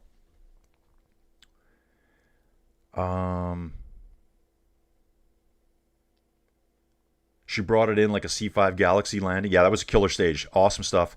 Donya, good stuff. Cycling, and more cycling. Yeah, dude, we still got probably a couple of hours of racing still to go here. What time is it? 6:49 in the morning, 7:40. Yeah, okay, good enough. We'll be done here probably around 9 o'clock. Probably going to be a nature break time. And hate to say it, I probably need another coffee. The K2 is almost ready to make her debut. This is Dave's bike he's been working on. And Petra has arrived. P.S. Petra has arrived. Wow. I wonder, rankings. Let's just try something here, guys, as we're messing around here. We're going to go women elite teams, okay? Women elite teams, guys. FDJ Suez, UAE, SD Works, Lidl Trek, Movistar, Team Visma, Canyon, SRAM, that's Cash's team, AG Insurance, Erska, Phoenix, that's where Puck Petersay rides, Liv Alula Jayco, EF Education, Uno X Mobility, way down in 13th place here, guys. HPH, Human Powered Health. Like, huge shout out to them winning today. Like, that's unbelievable. Massive, massive, massive, massive day. This will probably be the biggest win of her career right here. So far. So far. I'd probably take the nasal strip off as soon as I was done the race because it looks insane. As they were individual women's elites. Demi, Lorena, Marlon, Kasia. I don't think we're going to find Petra on this list for a long way. So, like, just a massive win for her. Massive. What's the saying? And this, I don't want this to come wrong. Every dog has its day, guys. Every dog has its days. And today was Petra's day. She absolutely dominated them on the Angliru. Like, just get it. Get it, dudes. That was a victory if I've ever seen it. Like, that's almost as big as winning the race, honestly. Almost as big as winning the race. Okay, guys. On these climbs, looks like we've lost Arnaud Delis and Erland Blickra. Blickra is a dude that was involved pretty heavily in that crash yesterday. I think they did an interview with him afterwards for Uno X Mobility, and I think he was a late announcement to the race itself over the Giro here. I got to stop thinking La Volta now, and let's get into the Giro. Today we are, where did we start? We started in Burgas, and we are going to Veliko Tarnovo. So for the next little while, guys, it's going to be downhill, lumpy, bumpy. We will see the race come back together. Phase 2 for this race, guys. Phase 2 over here on Inside Cycling World. That's what you're watching. My name's Colin. Welcome aboard, everyone. Please hit the like, subscribe, everything button. I will be getting myself a coffee here right away. Phase 2 for this race is probably not going to start until shortly before the Red Bull KM. There are time bonifications there.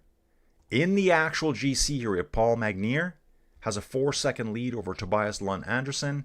That's all from the finishing line time bonifications yesterday. So we got Soudal Quickstep leading Decathlon with Bardiani in third place. NSN Cycling, Ethan Vernon involved in the sprint finish. Team Pulte Visit Malta. Yeah, another Pro Series team with Diego Pablo Sevilla, who also wears the blue jersey, the Mountains points, and we can see it here. He's got 24 points in total, and he picked up 18 points today. His teammates also picked up 8 points. It's all going to change later in the race, guys. So these guys want these jerseys early on. Oh, and I got to switch to that race because I'm still on the women's race. Here we go. And we'll try again. Here's the Giro. And commercial. What a race. Dave just made his Tim's order. Guys, if you don't know Tim's.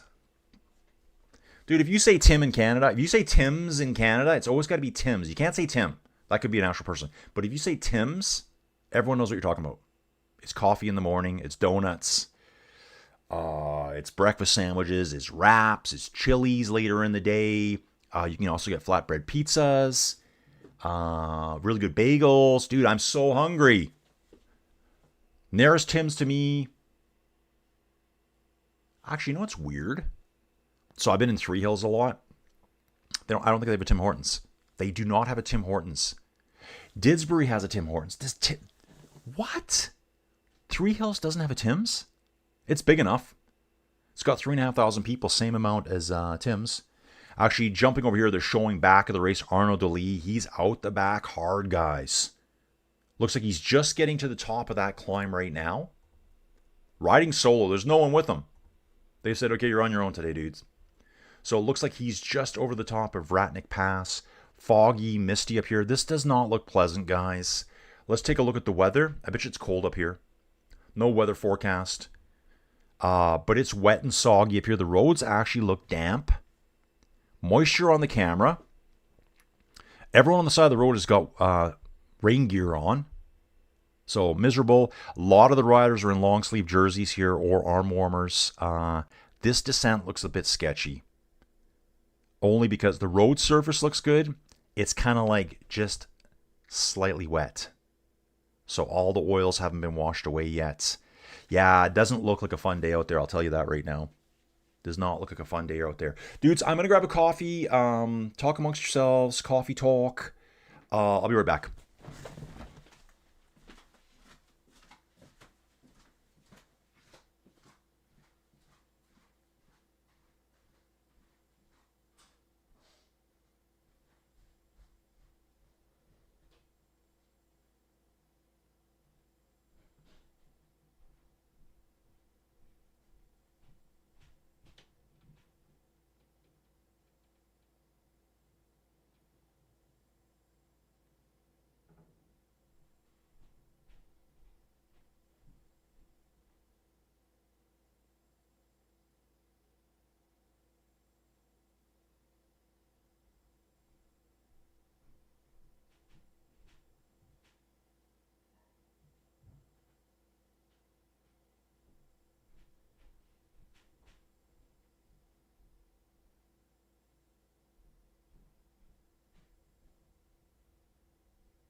Back inside the 10 by 10 cube of cycling domination and training performance center. Guys, I'm back.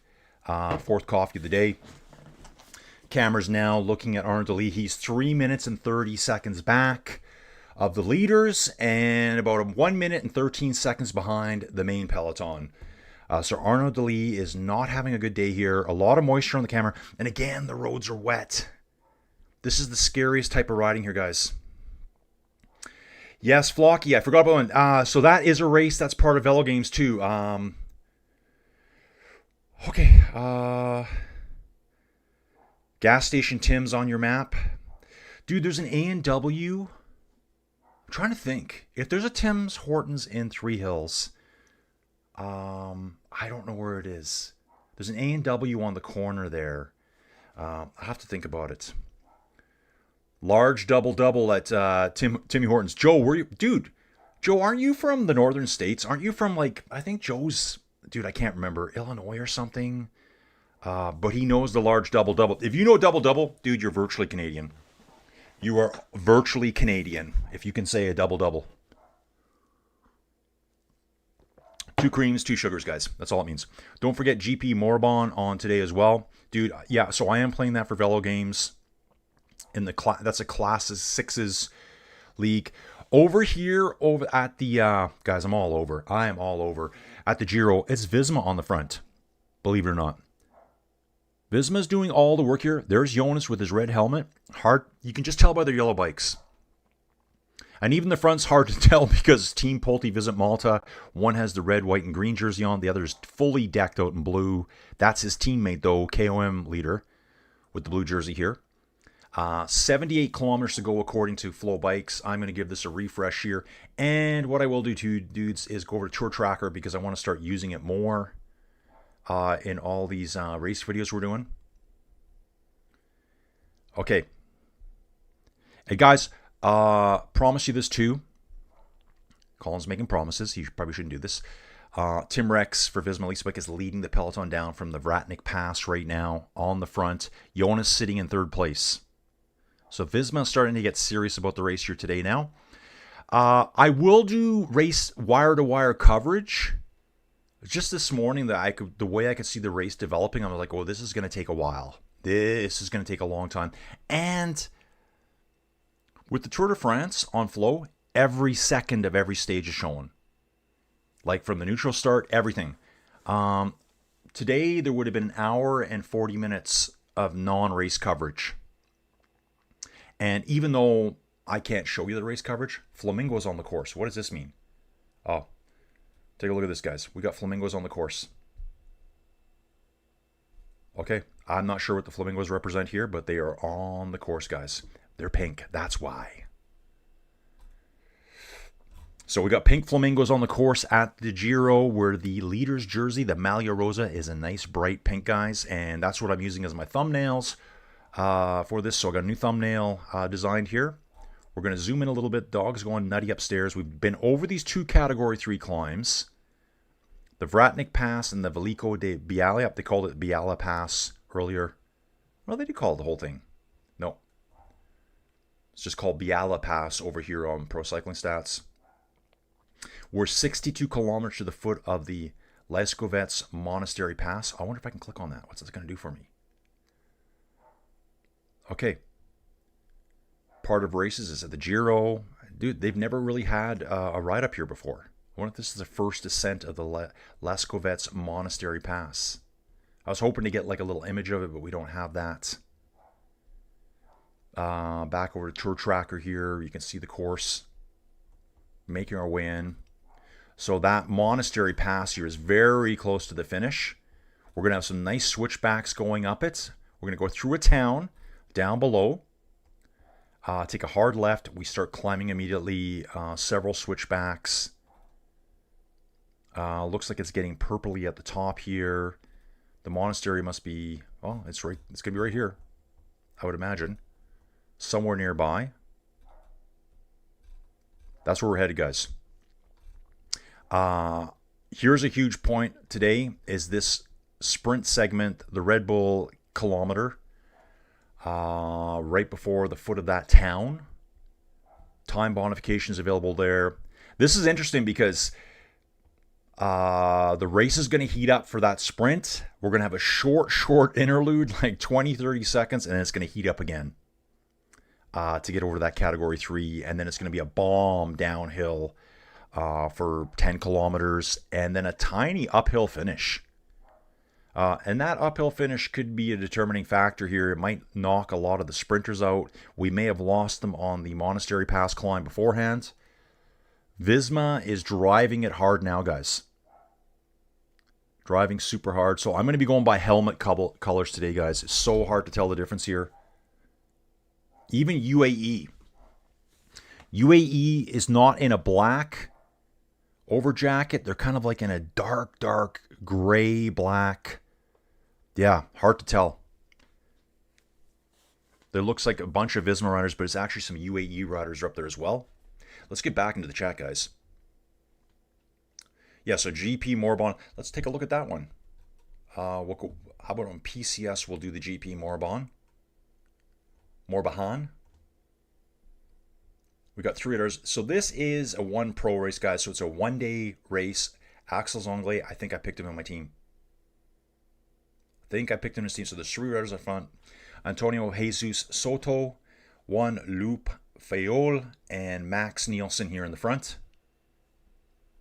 The last top 3 result for Axel Zonglé was 260 days ago at Post Nord Tour of Denmark. Was that the climb day?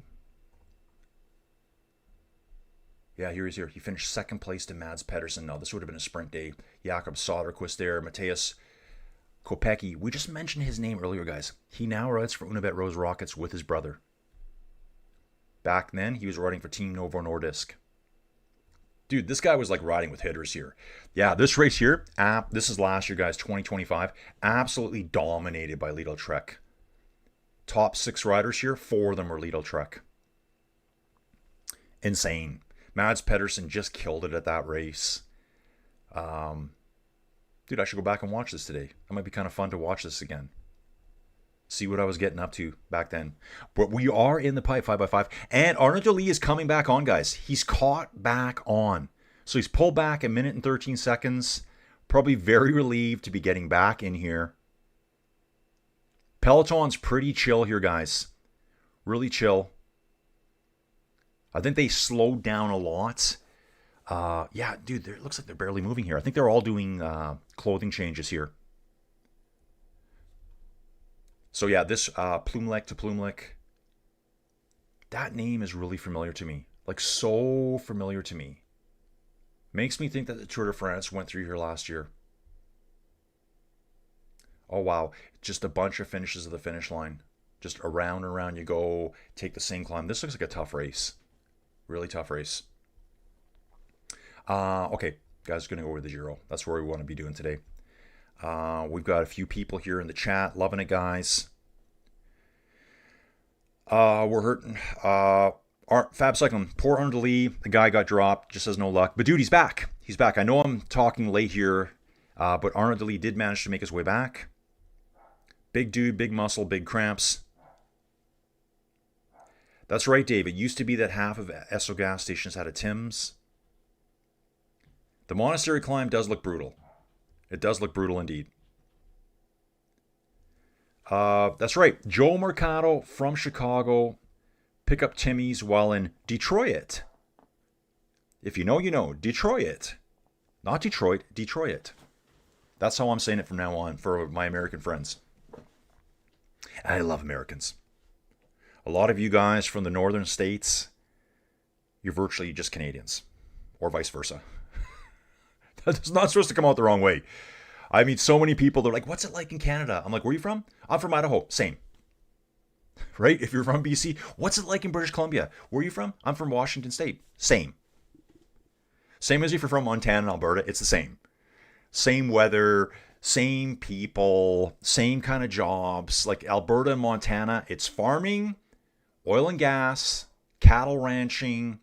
You know what's really big in Montana right now, guys? A little bit of a side tangent here. Helium exploration.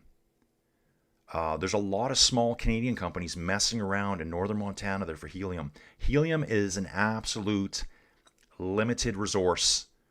on Earth. It's very hard to trap.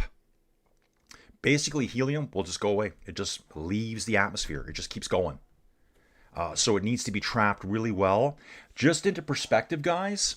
So gas, natural gas, that you use for your furnace. If you use a furnace, $4 or $5 an MCF. What's an MCF? It's 1,000 cubic feet. M, 1,000, right? million, 1,000 times 1,000. So natural gas, $4 or $5 an M. Just say that, right? Whereas helium would be 5, 6, 7, 800, depending, per 1,000 square feet, cubic feet. And basically, sometimes it's just a side product. So they'll be venting a lot of CO2, and it has to be recovered. I know we do that in Alberta. And they're capturing the helium, and it's worth a ton of money. Worth a ton of money. So that's big in Montana as well. But otherwise, same. Flocky saying, hopefully Flow Bikes has different commentators. Dude, I don't even know who they have right now. I'm not sure. This is the usual voices that I always hear. I think Anthony McCrossan does a lot of stuff. But sometimes they have some American commentators, and I have no idea who they are. Like, none. Guys, you should take a look online here, too. Of course, obviously have my channel in the background, but I know Flow Bikes showed stage 1 of the Giro yesterday. Free. So they did show it. And they show a smattering of stages along the way. They'll probably have a couple more freebies. Now, the hardest, Queen stage of the race, they're not going to show that for free. You'll have to come here for that. Dave's talking about rain songs. I'll go first. It's raining again. It's raining again. That sounds like Supertramp. Are they as chill as Sonny Crockett was in 1983? Oh, Jan Hammer, Crockett's theme. Dude, I just listened to that in my car. Crockett's theme. Listen to that. It's just like classic. Oh, there we go. Dave says they are showing today's stage for free. That's why there's no one here. There we go. Now we know. They always do that. They show the first couple of stages. Hope you're going to join in. I'm seeing Emmanuel Geber-Xavier here doing a jacket change. I think they're putting their jackets back on. Yeah, weird weather here. I wish we had a forecast here where we're riding through. Front of the group, front of the race has got 70 kilometers to go. 2 riders from Pulte visit Malta. This team definitely now has spent the most time at the front. Because the guy in blue I'm watching right now, KOM leader, Diego Pablo Sevilla, he was in the breakaway pretty much all day yesterday too. And here he is with a different team, with a teammate today. He was obviously with the Bardiani rider yesterday. Torzoli, I think is his name. We can look at the actual ZC. Let's give this guy a shout out here. Tarozzi. Manuel Tarozzi yesterday was with Diego Pablo Sevilla for hours on end. UAE rider here in the white jersey. That is Antonio Morgado for the best young rider, wearing the Malia Blanco. Blanca? Blanco? Yeah, probably Blanco, not Blanca. Blanca from Street Fighter. Yeah, that's what I'm talking about.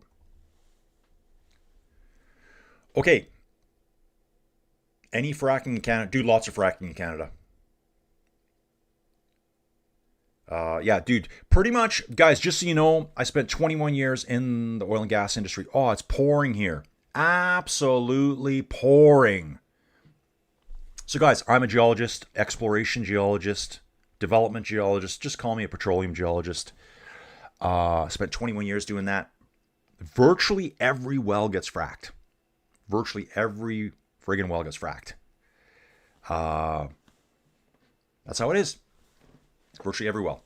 Used to be vertical fracks before, where you drill a vertical well and then, dude, all I can say is the reservoirs that are being targeted are so much deeper than the water supply.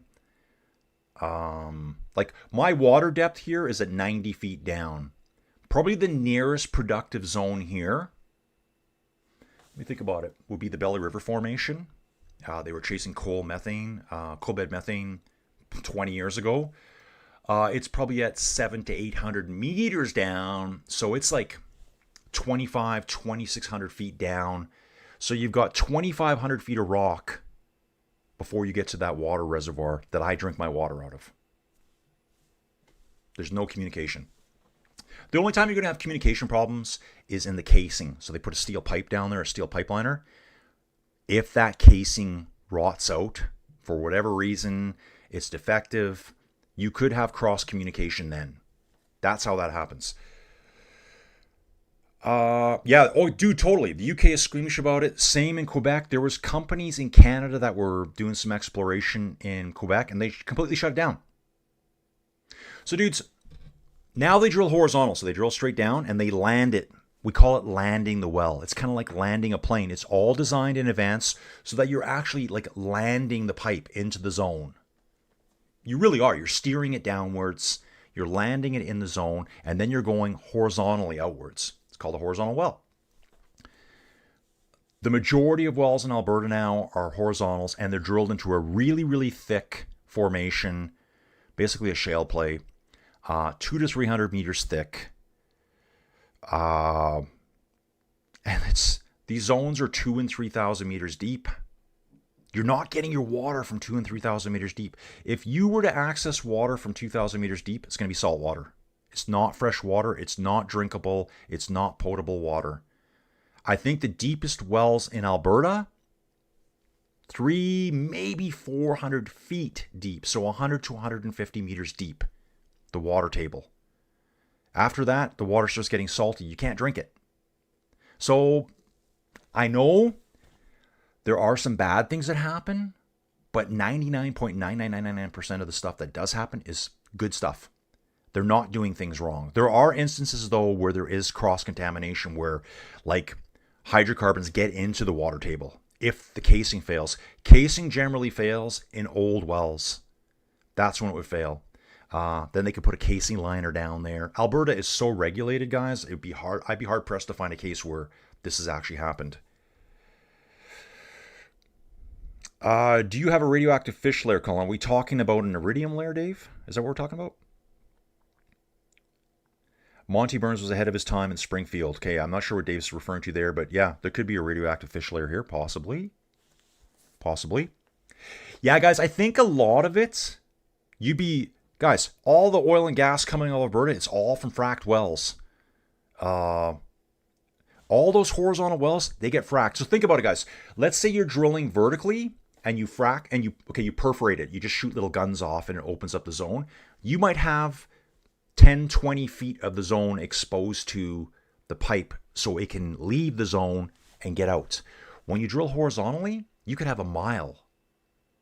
They don't open up all the zone, but you know what I'm saying? You would go out and you would shoot perfs 20, 25 times. You might even frack it 20 or 25 times. Now, all these fracks are monitored and they can tell how far they go. In my time, fracks were maybe propagating, I love that word, 20 meters. 20 meters in either direction. So little tiny cracks. Guys, these aren't causing earthquakes in the way that we think about it. The cracks might go 20 meters, but dude, they're probably virtually, I don't want to say microscopic, but it's not like the San Andreas fault. Don't think that. And then you've got 2,000 meters of rock on top of it before you get to your water. So yes, there's some risks, but without oil and gas, our world doesn't go around right now. Not right now.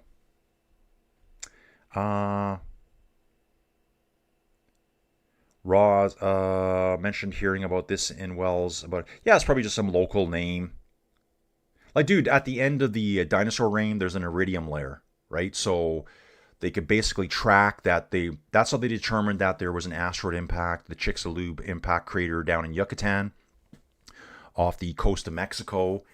There's an iridium layer. Iridium doesn't occur that, what's the word I'm looking for? It's not everywhere on Earth, but it's in asteroids. So they could track that iridium layer all around the Earth. And it hasn't been tracked everywhere. They're still discovering it in certain places. Hey, there's the iridium layer. Then they can date it to 66 million years ago. When I was in school, that theory still hadn't been totally proven yet. They actually thought that the dinosaurs might have died out by massive volcanic activity in India. in modern day India, where there's gigantic lava flows there that just dumped huge amounts of carbon dioxide into the atmosphere, because that's what they do. Carbon dioxide is just not man-made, guys. When a volcano goes off, it probably pumps out way more than what we're pumping out. I don't know the numbers offhand. Don't quote me. Don't come at me. But that's just the natural part of it. We just add a little bit to it. But a little bit can hurt. Oh, dude, I think I remember that, Dave. The Simpsons, Monty Burns slant drilling to steal the oil. Yeah, dude, that's right. They used to set up wells on a slant. And then as we got better, we called it deviated. So you will drill vertical and you could move it over a little bit instead of going slant. And now, dude, they could do whatever they want. Now they can drill wells, horizontal technology. They land it, they go out a mile, they turn it around and bring it right on back. It's insane what they can do now. And that's just been in the last 8-9 years. Fab saying cross-contamination, not sure where communications came from. Yeah, you're right, Flocky. We don't harness the sun. Oh, that's Fab saying that. And then Flocky says we don't harness the sun enough, in my opinion. Yeah, I agree too on that, dude. Dude, oil and gas geologist, next car, probably going to be an electric. Or maybe a hybrid. I'm looking for like a long-range hybrid. Because if I ever do want to go driving, you got to think about how big Canada is. Dude, like, if I want to drive to Vancouver, it's a 12-hour drive. If I want to go visit Dave in Toronto, it's probably a 3-day drive. Sometimes I prefer to drive. I may be on a no-fly list. Kidding. Dude, it's absolutely pouring here at the Giro. Lights are on the cars. It's dark. It's gloomy. They got a 1 minute and 41 second lead over the Peloton right now. Yeah, dude, I think we need both. We need oil and gas. We need electric. We need the solar power. We need the wind power. And we have all that here in Alberta. We have it all. We've got huge fields now full of solar panels. We've got huge... Southern Alberta gets massive amounts of sun and massive amounts of wind, where they have wind warnings throughout the year because it'll blow like a semi over on its side. 100, 120 kilometer an hour winds. We have all that stuff. It's just expensive. And I guess the problem is here, because it gets so cold in the wintertime, we can't rely on it. Like in the UK or the Netherlands, I love all the solar technology and the wind technology. We don't rely on electric heating. You would probably die here if you just relied solely on electric heating. Especially when your power source is renewables, because there's just not enough of it. And if it goes down and it's minus 40 Celsius, good luck with that. That's where a natural gas furnace comes in. Dave is saying, have you ever thought of teaching? I'm not sure. Maybe that's for Flocky or someone. Oh, Dave's saying your explanation makes some complicated theories make sense to us non-scientists. Yeah, dude, contamination in a well would occur. Like, let's say you got an oil and gas zone down here. There's a steel liner that goes down the well. So when they drill a well, they call it the rat hole. When they first start drilling, when the rig moves on, they start drilling. As soon as they get about here in Alberta, about 200 meters down, they put surface casing down there. They stop drilling. They pull everything out of the hole, and they put a steel liner down there. That protects all the water aquifers up top. And that's based on where you drill in Alberta, the depth of the water table. And they know all that. There's a public database here. I can find out how deep my neighbor's well is if I want. I can go find that out. They put the surface lining down. They cement it in place. Then they resume drilling. And all this costs oil companies money, right? This is not like a freebie. They have to do this all the time. Riders slipping out the back here. Paul Magnier slipping out the back here, guys, on this roly-poly section here. Back to the racing, guys. 67 kilometers to go. We've done 154 already. Again, the average speed, guys, is not very high. 38 kilometers an hour here. Paul had his 27th pro win yesterday.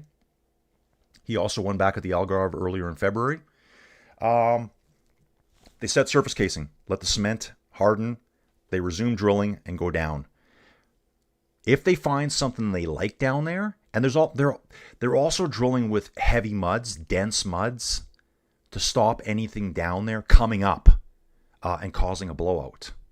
So that's when we talk about being mudded up. It's a heavy, dense fluid that's constantly circulating, so what's down there can't punch its way out. This is really simple, guys.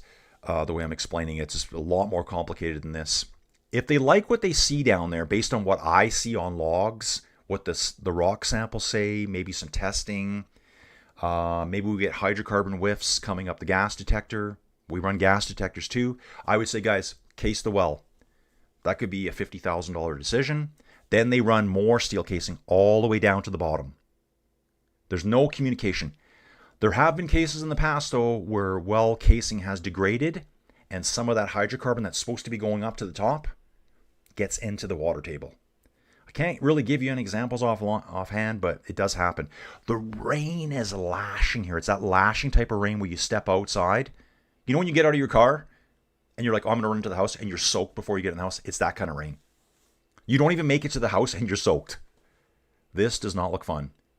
Paul Magnier back in the team cars now. It's very windy too, guys. I wish we had a weather forecast here. Extremely windy. This is absolutely miserable. Paul Magnier here, he almost rode off the road. I think a wind gust caught him. Yeah. He almost rode off the road there.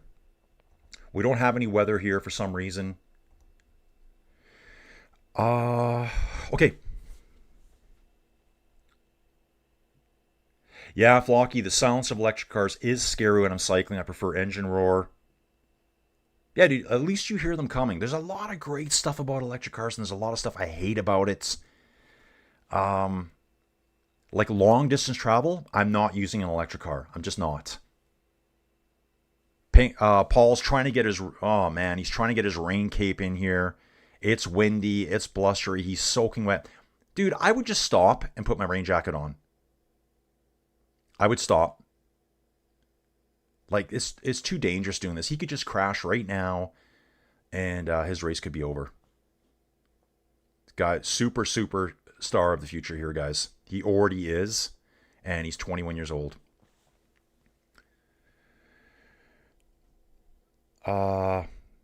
Yeah, Fab. There is no such thing as an electric car. Electricity is a method of delivery, not power generation. Yep. They are battery powered, probably from a coal plant. Exactly, dude. The majority of power in Alberta is coal and natural gas fired. I think it's mostly natural gas now. They've shut down a lot of the coal stuff here.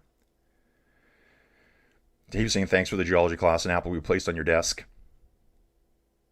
Rain's only fun when it's 25 and yeah, you're sitting at a resort somewhere, in the pool, drinking margaritas with the rain lashing down and you're warm and hot anyways. Flocky saying he can pee and put on his rain case at the same time. And good douche for the win, dudes. Good douche. Yes. Pretty status quo here right now, guys. 2 riders up front. Team Pulte Visit Malta's been there all day. You can see the time gap here. They were out to almost 6 minutes at one point in the first 20 Ks. It sat at about 5 minutes, 5.5 minutes for, 80 kilometers, and it's been slowly dropping. We're currently at 2 minutes of a lead. They've just gone under the 60 kilometer to go banner. Racking up some good points here. They're going to get the Monastery Pass points as well. At the points pass there's 9, 4, 2, and 1 points. So Team Pulte Visit Malta is going to take 13 of those points. They won't be caught. Well, I shouldn't say that. They might be caught. They're going to be caught. For some reason, I was thinking we were right there, guys. It's 2 minutes, and we still have 40 kilometers roughly to go until we get to that pass. Oop. Fab Cycling. I heard about Vancouver's new electric fire truck that needs a diesel extender to function properly. Stop it with global warming BS. Yeah, dude, like a lot of it's just fake. It's just, can we call it greenwashing? Is that a thing? It's just trying to look good when a lot of these systems don't work. Like, dude, I know as a taxpayer, I don't want your electric fire truck. I don't want electric police cars. Because when I call you, if you're like, hang on, dude, we got to charge the batteries for a couple minutes. No. Hydrocarbons is instantaneous power, right? I don't want to rely on heating my home at minus 40 to minus 50 degrees Celsius where we live, different than Europe, because I know solar and wind power is massive there. You guys heat with different systems there. I always say to people, like the extreme environmentalists, what you need is a good week of minus 40 weather and wind. And you'll be like, turn on that natural gas furnace, dude. I think probably the coldest parts in the world aren't heating with electric. They're heating with natural gas. They're heating with coal. They're heating with wood. It's way more. It just puts out more heat. And you can rely on it. Eventually, someday we'll get there, but it ain't right now. Dave's inappropriate question. Nothing's inappropriate here, Dave. Especially when we do our call-ons Monday. Dude, there's a rest day early at the Giro this year. I don't ever remember this happening, but it's because they got a big transfer from Bulgaria back to Italy. On Monday, we're going to do a call-on Giro Q&A. Let's talk anything about bikes, anything bikes related. Ask me anything. Ask each other anything. I'll think of some weird topics to talk about. I'll do that sometime on Monday, just to keep the stream going. Dave says, inappropriate question. Who has got caught in the rain and just peed in their shorts? Dude, I've never done that. But I would. I'm not going to deny it. I probably would. When will Dolores that can fly be on the market? Dude, it's imminent. The Jetsons, flying cars. Yeah, like, come on. It's not going to happen. But dudes, and some of the electric stuff too I don't like. So I drive a Mazda CX-9, their big SUV. So the Mazda CX-90, the new model, which is just a renaming of it. They have an all-gas version. They don't have an all-electric, but they got a hybrid electric. But dude, from what I've read so far, and they called it mild hybrid, it doesn't actually just run on electric.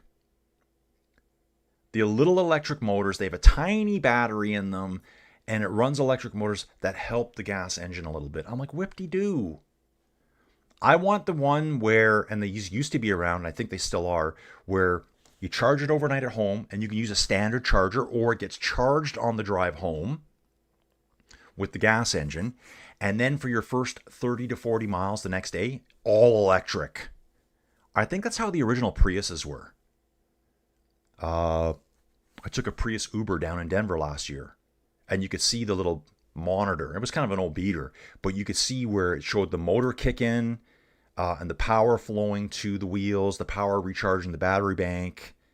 That's the kind of system. I don't want just a dumb battery assisting a little bit. I want it to run on electric because it seems kind of free at that point, but it's not. I paid for the electricity. Just watching the Unibet Rose Rockets team car try to make its way up here. Guys, absolutely pouring here. What a miserable day. Miserable day. I am going to look ahead at the race a bit here too, guys. Let's look at what's coming up tomorrow, stage 3.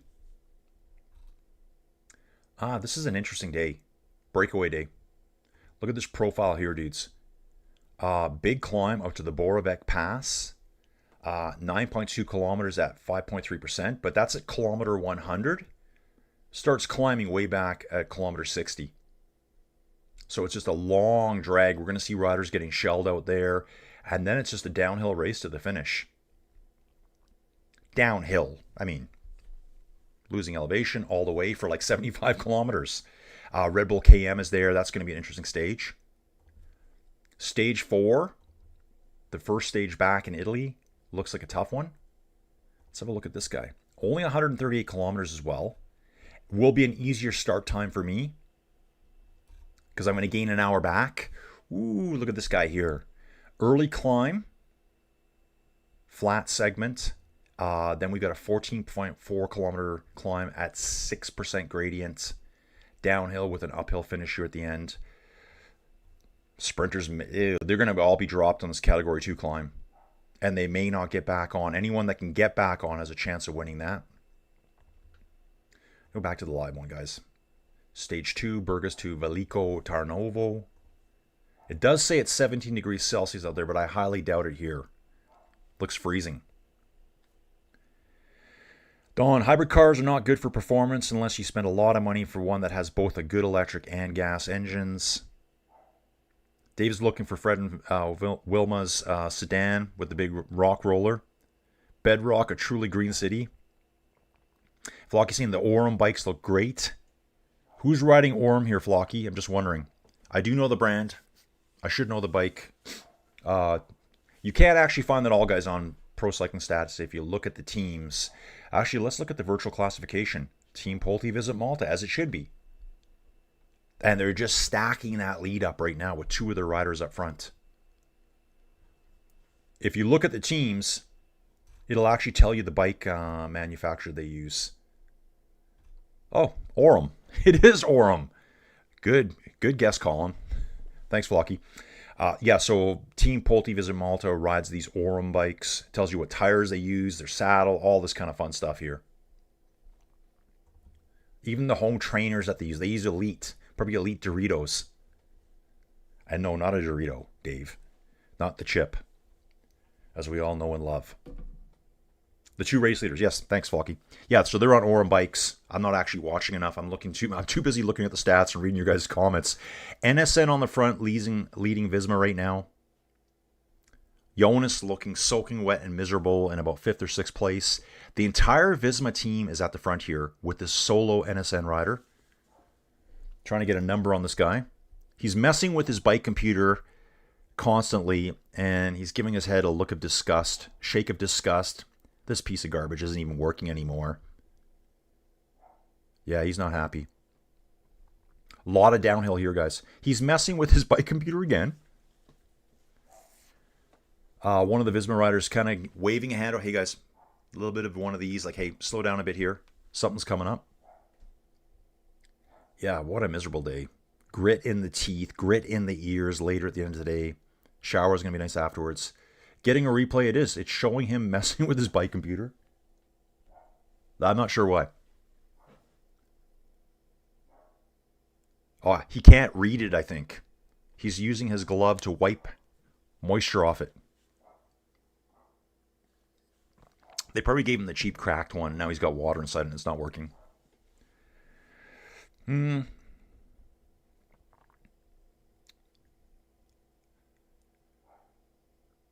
smell would have driven me out of bedrock in a second. The Stegosaurus ate spinach last night. We got to leave for a couple of days. Who makes more chips, Doritos or Intel? Good question. Joe Mercado, who else can do a Tom Dumoulin and put on the rain jacket at the same time? Oh, yeah.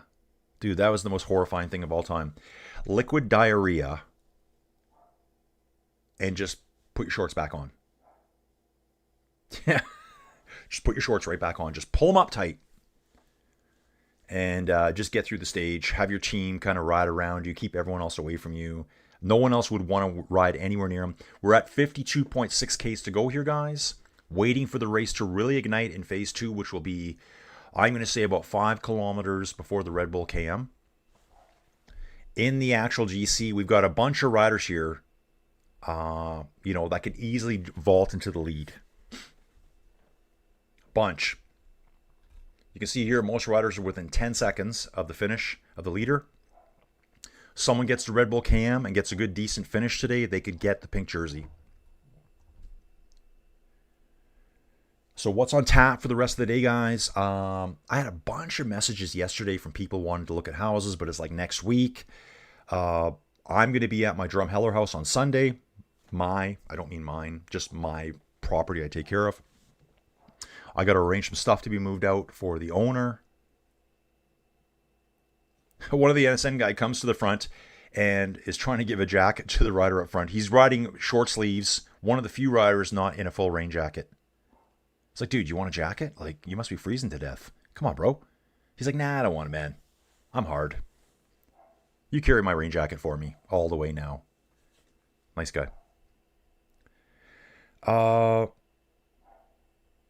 Who wants to buy used team kit from from Tom?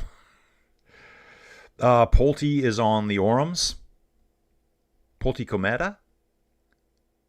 NSN is a tech company, are they not? Dude, I have no idea. Maybe someone can look that up. They do have one rider on the front, the entire Visma team. Actually, a lot of fans out on the course too. I'm surprised by the turnout, especially in this kind of weather. Everyone looks cold here. So yeah, a bunch of messaging about the houses next week, this week. I had a girl ask me how much pasture is there. I'm like, well, it's in town. There's no pasture. Oh, I thought it was in the country. No, it's not in the country. It's in town. Drumheller, I'm not gonna show it until tomorrow. A guy wants to see it next Wednesday. The owners are like, is anyone coming? And I'm like, they're messaging me. Or this lady, I love it, I want it, but I got 2 big dogs. They don't want big dogs. It's just constant. I'm hoping after this, I'm going to lay on the couch and watch some kind of dystopian apocalyptic movie. That's what I'm going to do, because I did get up way too early today now. I realized I should have just slept in a bit more. Great ad if they're having their logo associated with tech failure. Yeah, dude, I don't know what he was doing on the bike, but he spent a lot of time messing with his head unit on his bike. Pulte visit Malta here. It's May Street. What are we seeing here? Oh wow, kilometer 120 to 160 was some hard racing. Yeah, it was. 120 to 160. That was the climb up the Vratnik Pass. That we had that hit at about kilometer 132, and we're now just currently hitting kilometer 170. I think they're trying to bring those two back out front. Competitors with the most Grand Tour wins with at least one stage win. Caden Groves has 6 Grand Tours with at least one stage win. Jonas, obviously, he's got 5. Filippo Ganna, Dylan Groenewegen, Diego Alusi. Oh, dudes, yesterday I said something too. Correction. I think we were talking about Damiano Cunego. I think that's what I was talking about. And I said he came out of retirement. He didn't. He's been retired for a few years. It's Pozzovivo. Unless I'm just thinking in my head I was talking about someone else. But Domenico Pozzovivo, that little Italian dude, he retired for virtually 2 full years. Let's have a look. Pozzovivo. Right here. So Domenico Pozzovivo, he's 43 years old. He retired from VF Group Bardiani.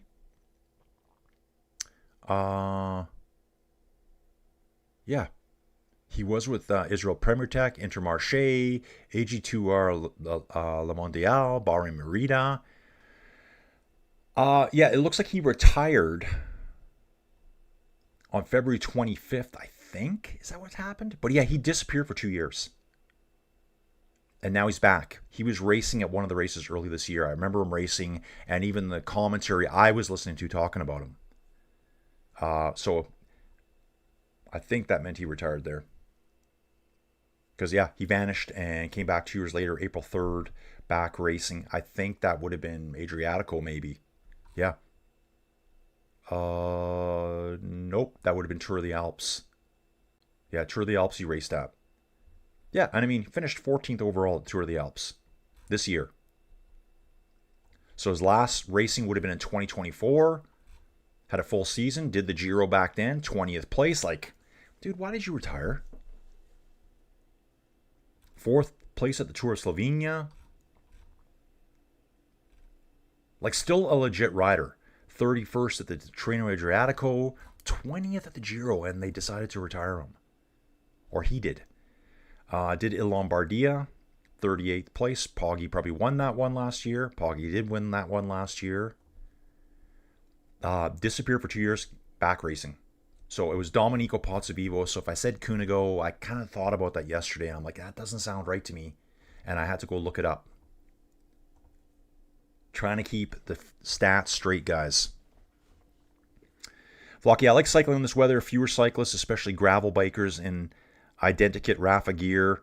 Yeah, Rafa gear. Isn't Rafa big in the UK? I think Rafa is a UK company, and it's all about the Rafa.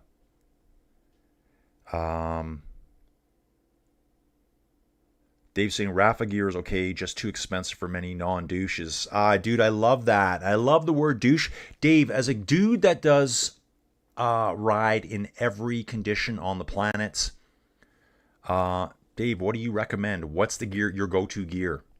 Do you use non-cycling gear that's better? Some of it could be. I think Dave rides 24/7, 365, guys. Dave's saying, I like wearing race kit as it makes it harder for a driver to be taken seriously if they say they did not see me. Yeah, that's true. Yeah, I don't know what's going on here, Fabs. Like, not getting proper head can ruin anyone's day. I didn't say that. But yeah, it will ruin your day. Jackets being thrown away. Man, throw me a team jacket. I want a team jacket thrown at me because they're too lazy to go back to the car. I want a team jacket. Montreal World Championships, late September. I'm going. I'm going to go to that. I've got some friends out there. Got Dave out there in Toronto. I got Gilles in Montreal. I've got my friend Joanne. She lives in Montreal too. So I'll try to stop and see people. I don't know how I'm going to do race coverage. I might just go and enjoy the event and take some pictures and post them on the channel at some point. But I'm going to go just to experience it and do the whole thing. You know, because we're going to have time trials. We're going to have the women's race, the men's race. We're going to have juniors, everything. I don't know how long I can go for, so I'm going to have to check the schedule for the big days. But for me, dude, at Rwanda, didn't they have a mixed time trial? I love that event. And I think the way they did it, the women went out, came back, and then the men went out and did their stint. I think that's how they did it. Flocky, I wear baggy skater shorts and Metallica t-shirts. Yes, dude. Get it. I don't know when the next time is I'm going to see Metallica. Last time I saw them was last June. Yeah, not seen them this year. The Sphere is just too expensive, guys. And the problem with the Sphere, even though it's probably going to be the greatest concert of all time, it's not the Sphere. It's Vegas. Anything you do in Vegas, you're spending $100. You go for breakfast, $100. Everything you do, $100, $100. It just bleeds you dry. And I don't even gamble. That's not my thing. Dave likes mountain bike shorts and dry fit tees for undercover days with touring shoes. Okay. Gap still at 208, guys. Oh, I'm getting down to the chunks in the coffee. That's how we do it around here. Yeah, guys, you can see here the race pace has been pretty low. This kind of weather, they probably don't want to push it too fast. Our last half hour was only 38.7 kilometers an hour, and we've been generally heading downhill. Generally heading downhill. NSN still driving the front. I guess they think this is an Ethan Vernon day. Very close yesterday. I know he threw his bike at the finish line, trying to get in there. But Paul Magnier was right at the front. Let's see. Gas prices in Italy. Bulgaria. I can't see it. Flocky. The look of disgust as I fly past Rafa's on inclines. So Rafa, I know it's extremely expensive gear. What do I know about Rafa? I know their commercials. I know Rafa mostly for the Rafa 500. Non-cycling people out there, what's the Rafa 500? It's a tough event. They do it inside now too, because when it started, I think probably 2012 or 13, something like that. Inside cycling wasn't that big yet. It wasn't really, and yeah, I know inside and outside is different. They didn't really have good trainers back then. It wasn't simulated well, but you can do the whole Rafa 500 inside now.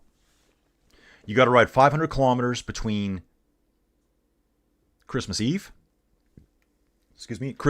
and probably New Year's Day, or maybe New Year's. So it doesn't seem like a lot, but like you got to average about 60K per day. Yeah, 60K per day, or I think 62.5 kilometers per day. But it's right during that busy Christmas season. So I don't know about you guys, but on Christmas Eve, I'm busy. I'm really busy. There's so much stuff for me to do. Christmas Day, even worse. And there's always drinking involved. And there's always overeating involved. And there's always cleaning up. And there's always cooking. And there's always going to people's houses. So it's hard to tell, whoever you're with, your partner, your wife, your husband, hey, I need 2 hours to bang out a ride today. But I overdrank last night. And I overate. So you can fall behind really quick. That's the Rafa 500. That's how I support Rafa, I guess, is I do the Rafa 500 every year. I think I've done it the last 3-4 years anyways. Fuel here? Oh, I'm trying to see it. Can't see it. How expensive is fuel in Bulgaria? 149 is the gap now, dudes. Dave's saying baggy mountain bike shorts and lime green golf shirt confuses some clients. Yeah, who's this guy? Dave's coming into the mix. So yeah, what I need now is for Flo to stop showing the streams for free, so I can have more people here hanging out with me. And tomorrow, dudes, I'll probably play it the same way. Actually, let's take a look at tomorrow's stage. What was it again? We're going from Plovdiv to Sofia. Sofia, dudes, here's a little one for you. Let's just see. This is how I figure out my day, guys. So it starts at 12:15 CET. I'm 8 hours off that. So that starts at 4:15. That's better than the 3 a.m. start today. So I'll probably jump into that one maybe after 40 kilometers. So I'll probably jump into it at 5:15 tomorrow. Sofia, dude, the big four. If you know who the big four are, let me know. Who are the big four?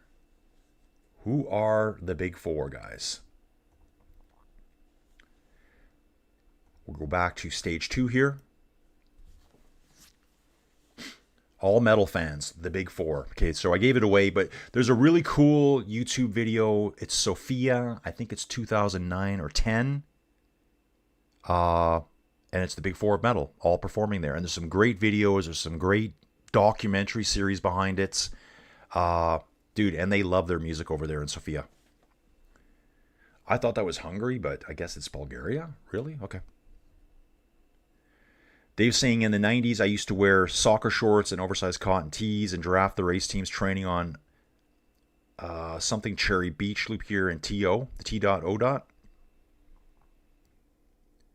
Give Dave some love hearts here for the comments. 2 riders still up front, guys. Still just under 2 minutes to go back to the Peloton. Number of days since last race before the start of this race. So Jonathan Narvaez has been off for quite a while because he crashed earlier in the year. Santos Tour Down Under. If we look at Jonathan here, we can probably see it. Yeah, there it is, guys. There it is. He crashed out on stage 4. I do remember that quite well. That was the kangaroo incident with Jay Vine. When the kangaroo... Didn't the kangaroo crash into him? Or he crashed because of a kangaroo? UAE was just ravaged there by the perils of Australia. Caden Grove, 69 days. Gianmarco Garofoli, 63 days. So some of these guys have had some time off. Jonathan's injuries. How about Caden's?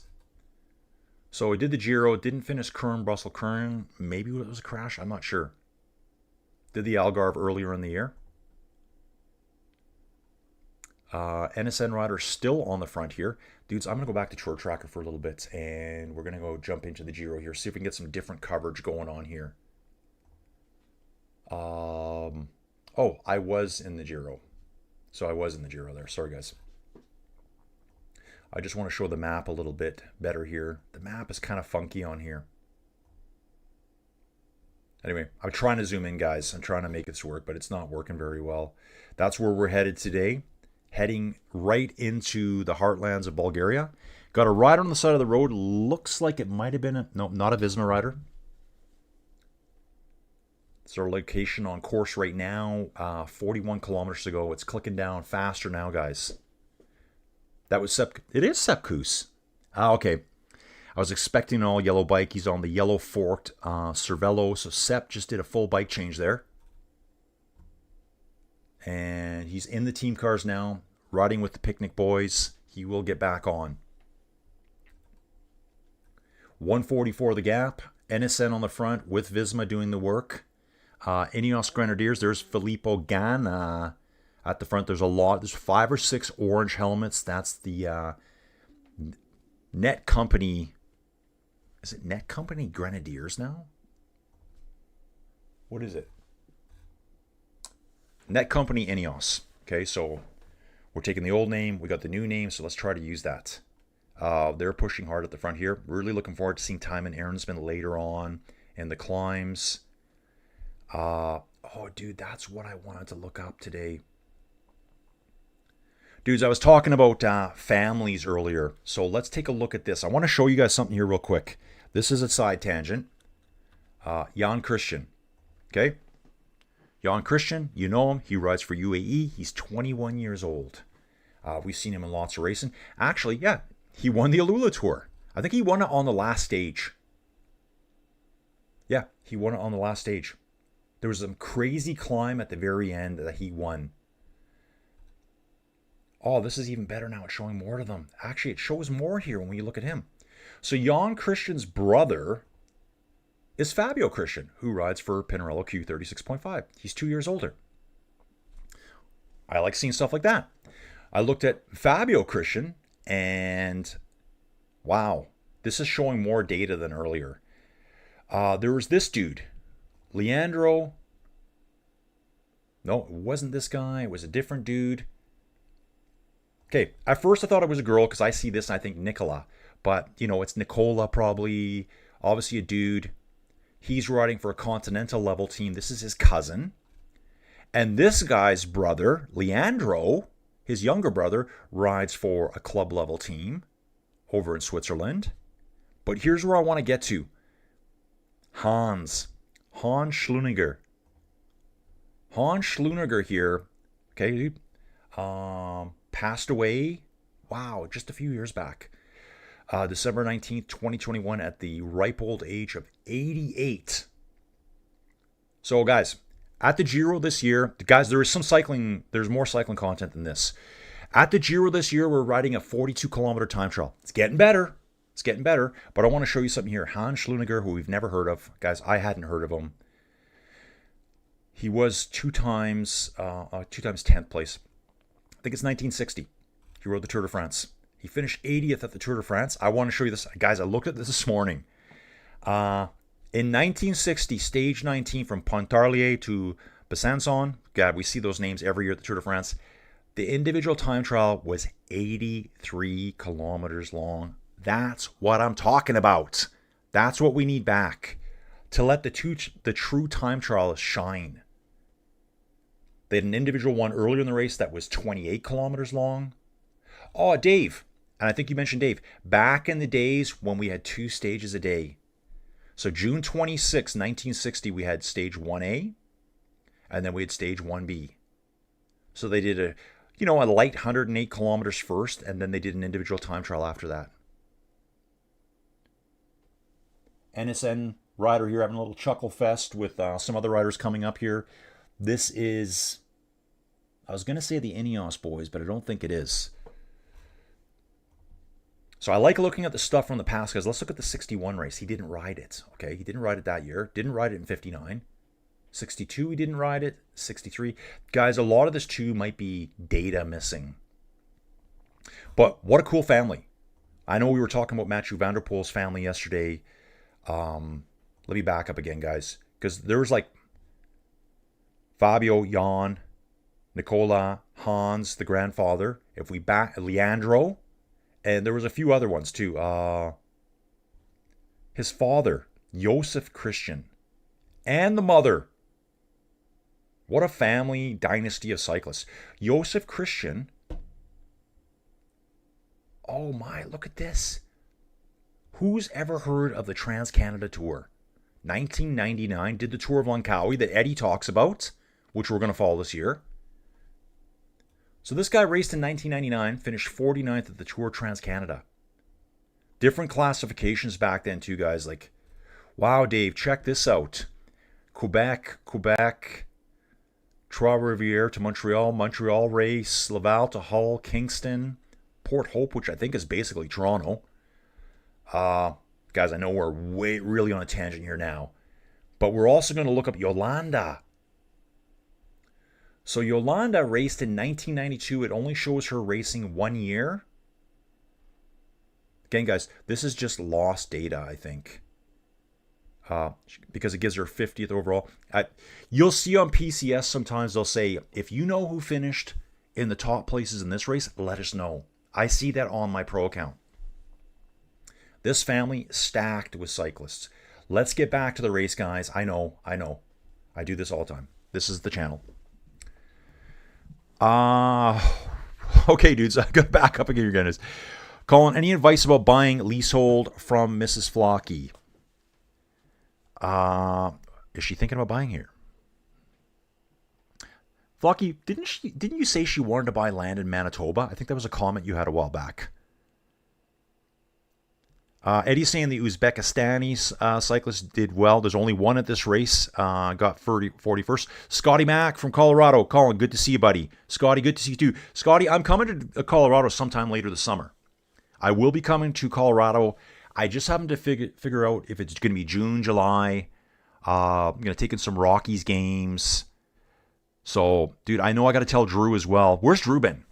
Drubin. That sounds like a name. Drew Schaefer, who's in the chat here a lot. Haven't seen him recently. I know Drew is big into baseball.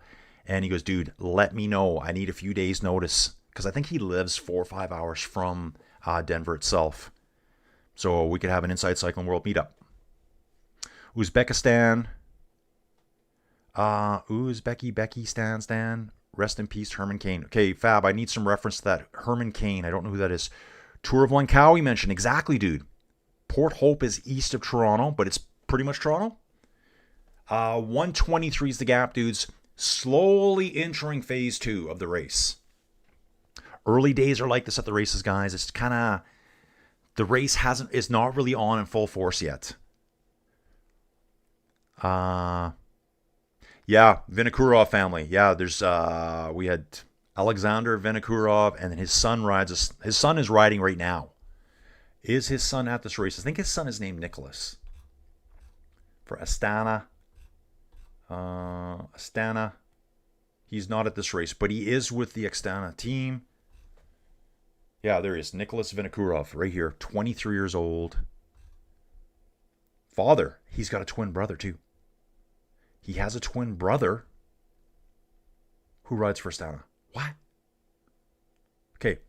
He's been retired since just last year. So Alexander and the other dude were riding at the same time on Astana. Their father is, I think, the DS. Do you want to call him that? Maybe the team manager of Astana. And his last race, Eddie, was the Tour of Langkawi last year.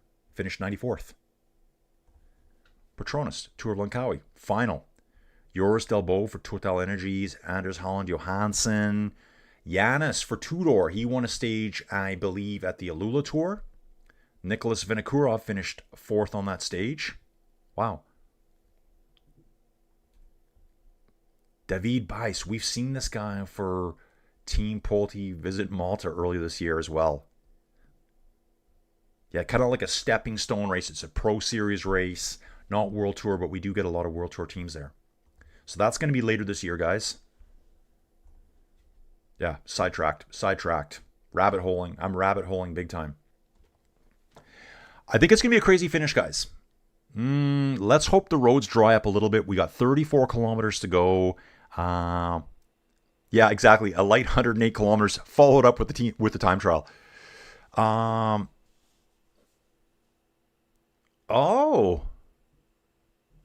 Flocky's saying looking at a 2-bed apartment in Lowestoft, leases 998 years, ground rent $1,500, 1,500 euros per year. Pounds, baby, pounds. Sorry, Flocky. We don't say euros in the UK. We say pounds. Been there, done that. Fab.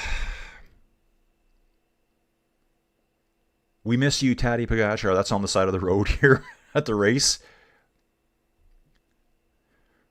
Fab. And this is just one of the many reasons why you can't compare modern cycling to old time cycling. They just did it different. Yeah, exactly, dude. There's different racing. Wow. In 2024, Pogacar won stage 2 in Europa and took the Maglia Rosa, which he held until the end of the Giro. It was the 4th time in history that the leader's jersey hands definitively on stage 2 after Galetti, Indurain, and Rominger. So 3 times before that, 1992, 95, and 1910, someone took the lead on day 2. And yeah, dude, those Orums are sexy, aren't they? The black with the gold Orum, love it. Dude, When you look at these places too, Velico Tarnovo, this looks like Italy to me. I can imagine myself in Italy.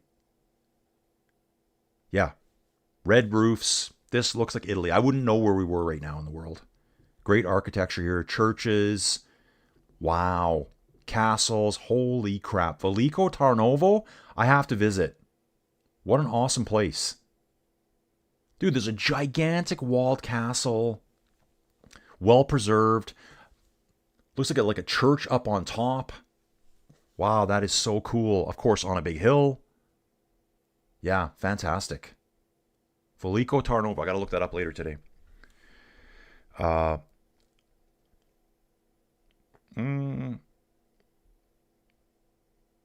Bikinis and fashion spandex. Oh, 3/4 arrived from Toronto to Niagara Falls.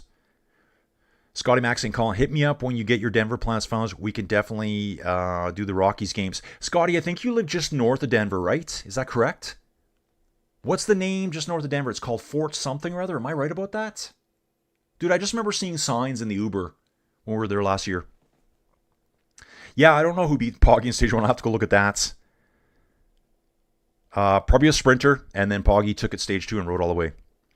4 months before Tour of Langkawi start, route not yet announced. Jonathan Narvaez. Scotty Max, I lived for 3 years in Northern Italy. Had a blast, dude. I'd love an opportunity like that. Okay, dudes, we're 31 kilometers to go. I think phase 2 is starting soon. We got a little bit of downhill here, as you can see. What I'll do is I'm going to come back here now. Now the map wants to work perfect. Now I can move the map around wherever I want. Watch is going to lock up. We got a little bit downhill going back down to the valley system. You can tell that very easily, guys. Like, all of a sudden, no farmland right here. We're up on a ridge. They're not farming as much up there. We drop down. Here's the riders. As we drop down, back into the farmland. River systems, there's more water down there. Irrigation's easier. We're going to head through the town, and then we start climbing. Before that, we're going to have some craziness at the Red Bull KM. That's coming up. We are currently at kilometer 190, and the Red Bull KM is only 15K away. It's nature break time, guys. I'll be right back.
And we're back, dudes. We are back. 30.2 kilometers to go. Your Team Pulte Visit Malta still on the front. 33 seconds now. These boys will not be getting the last points of the day. The Peloton wants to bring it all back now. We've got time bonifications. We've got KOM jersey points coming up. We've got the finish line coming, dudes. We've got the finish line coming. Okay, so Scotty is south of Denver, Castle Pines, Colorado. Okay, I will remember it now. Narvaez was with Ineos the next season for UAE. That's correct, Dave. Taddy's main dude at the Tour de France is Narvaez. Eddie's saying 4 pro teams, 1 world team, and 2 Conti teams confirmed for the Tour of Langkawi so far. Dave saying Colin needs a nature break thumbnail. Think race leader on road taking their... Dude, I should make one of those. Yeah. Yeah. Okay, I'm going to do that. What I'll do is I'll do a life-size one, a life real picture one, and then I'll make a shadow over it of me having a nature break on the side of the road. 30K to go. The break has 30 seconds. Dude, the race is on now. I think phase 2 has just started. People are getting serious here. Here's Ineos all lined up on the left-hand side of the road looking as I'm looking at them. Big Ghana on the front pushing hard here, guys. EF, again, everyone's hard to tell. I can tell them pink helmets. They always got those pink helmets even though the jerseys changed. Everyone's basically in black kit right now. The race is very fast. There's dudes at the back struggling to hang on to the pace right now, guys. I think things have really sped up. Front of the race at 56K. The Peloton's moving at 70.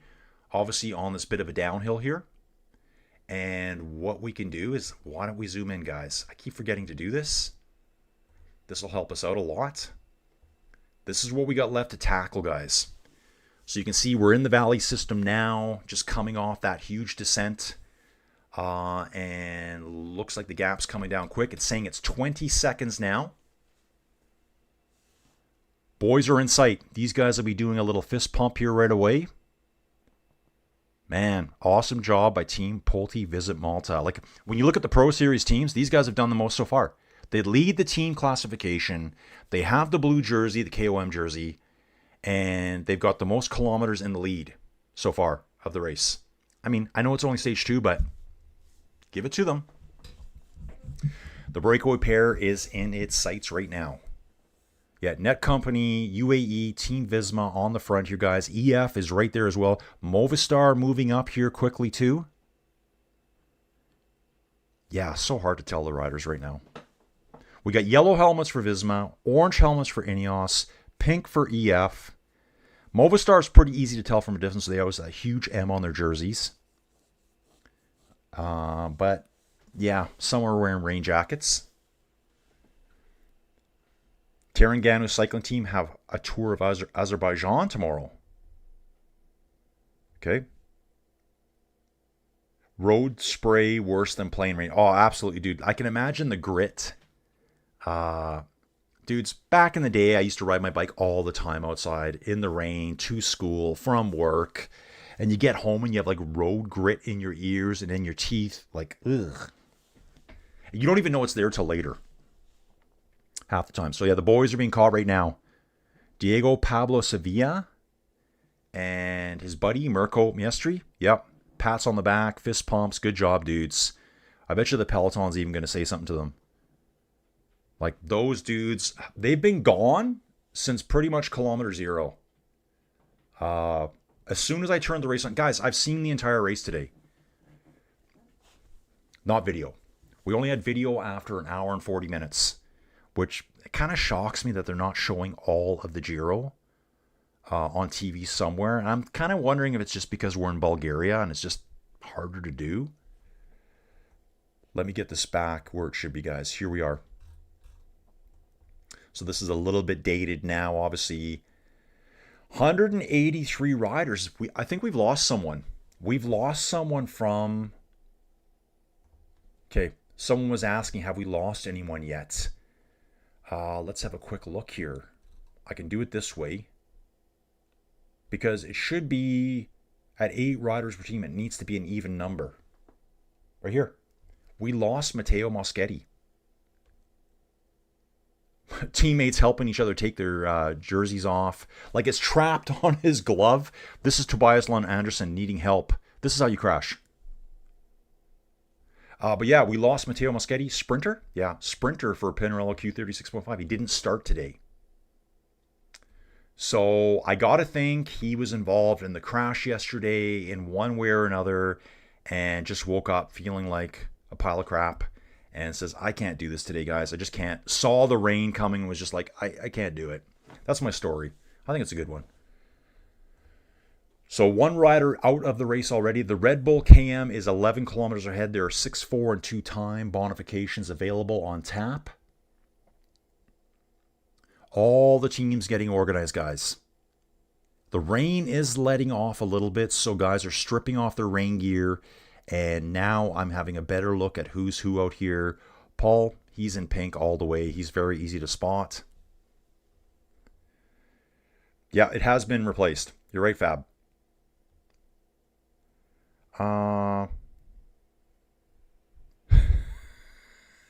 Dave saying, I thought an albino dude was a black guy when I first met him on a wet ride. Dude, that's hilarious. Um, Eddie, Nicholas Vinokurov raced that tour-based. What I see on the start list, Nicholas Vinokurov. Raincoats are coming off. URR. Why don't I know that team name? URR. Huh? Unibet. Sorry, dude. Yeah. Let's look for some Unibet boys here. Let's see where Dylan is. Yeah, I think Dylan took a really hard tumble yesterday, too, at the finish line. If you look at the replay, guys, you'll see an Unibet guy bouncing off the barriers and his bike flying through the air. Dudes, imagine the amount of money. Just imagine. My friend says I say this all the time. Every day. I go, just imagine the amount of money thrown away on the side of the road. Some guys are just throwing their jackets on the side of the road here. I'd be scurrying around, picking every single thing up that I could never wear because it would be too small for me. But I would be doing that.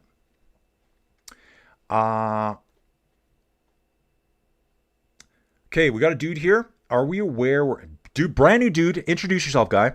Introduce yourself, my dude. Are we aware exactly where they are? They closed the road next to my dorm.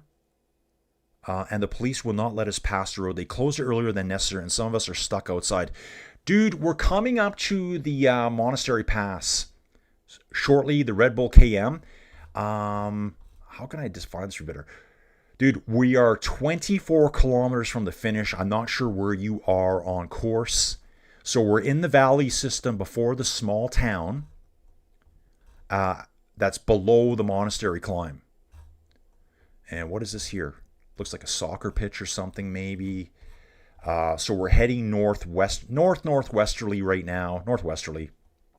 24 kilometers from the finish. We will be starting the Red Bull KM soon.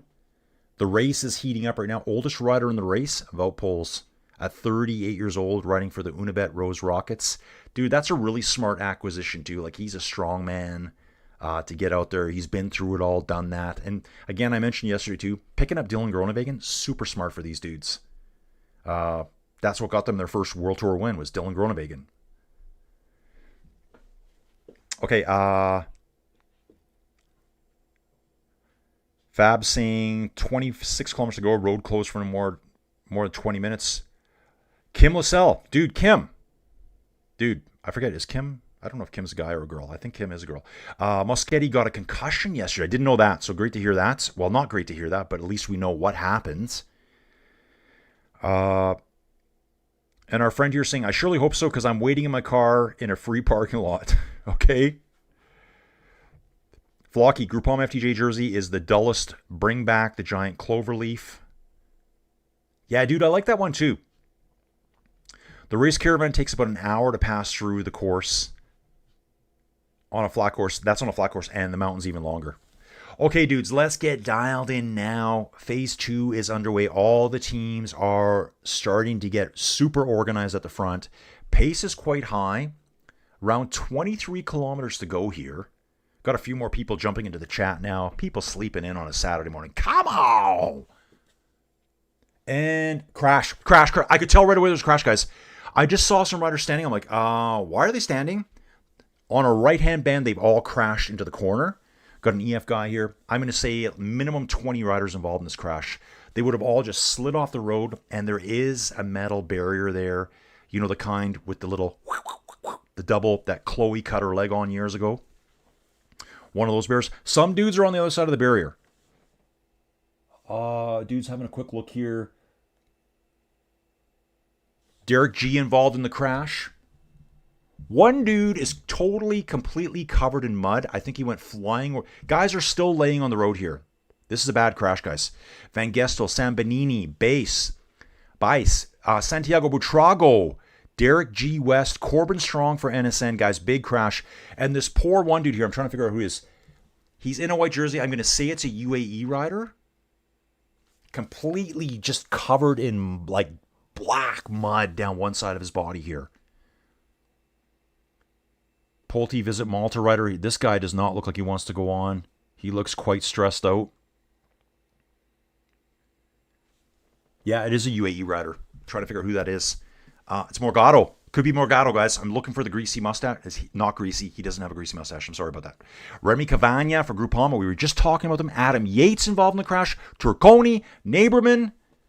Wow, dudes. Scary crash there. I don't think anyone has got major injuries there, but I think there's a lot of just the shock of the crash there. High speed. There's still guys there.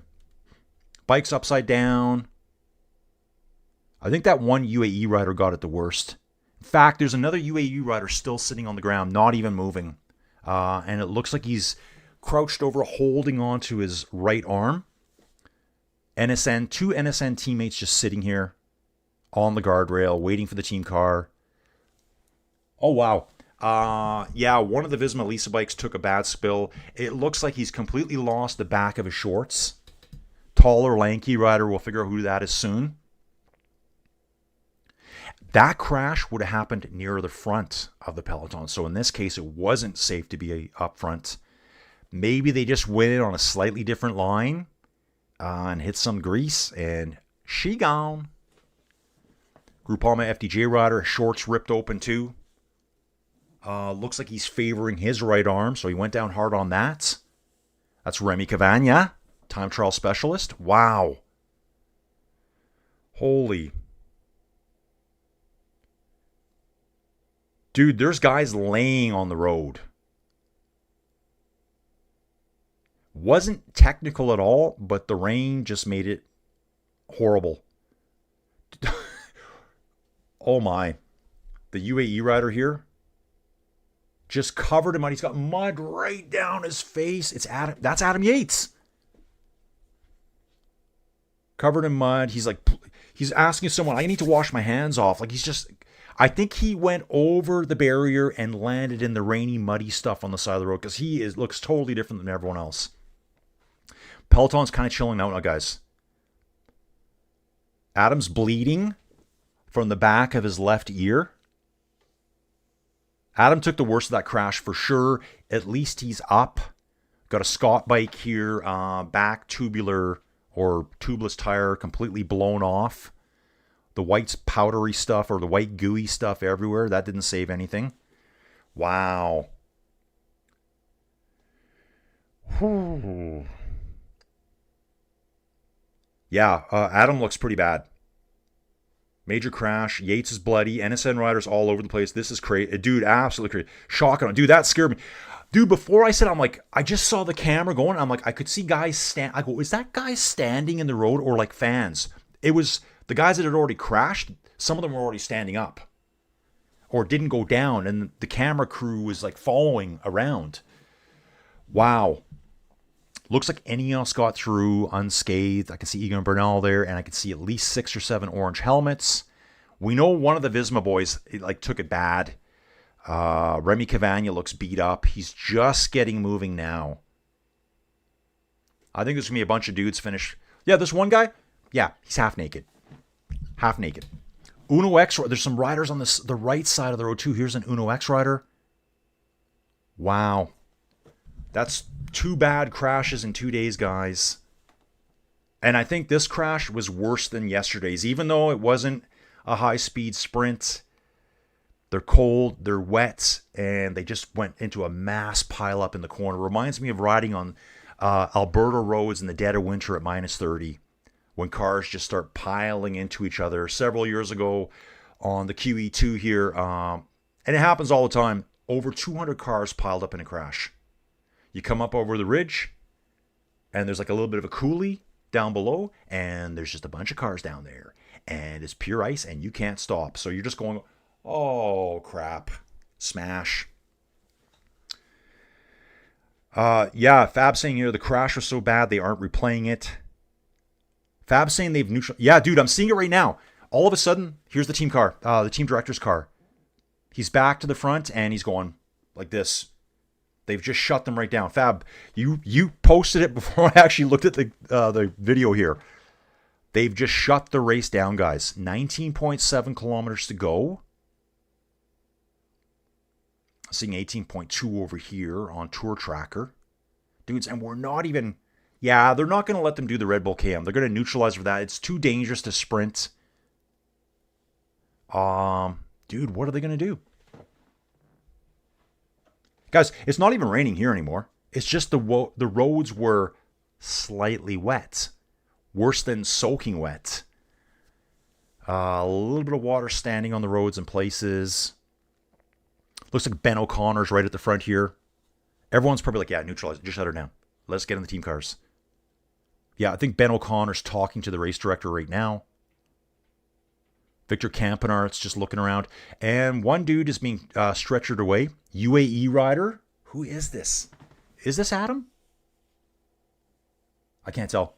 No, I think Adam had his helmet off before. Wow.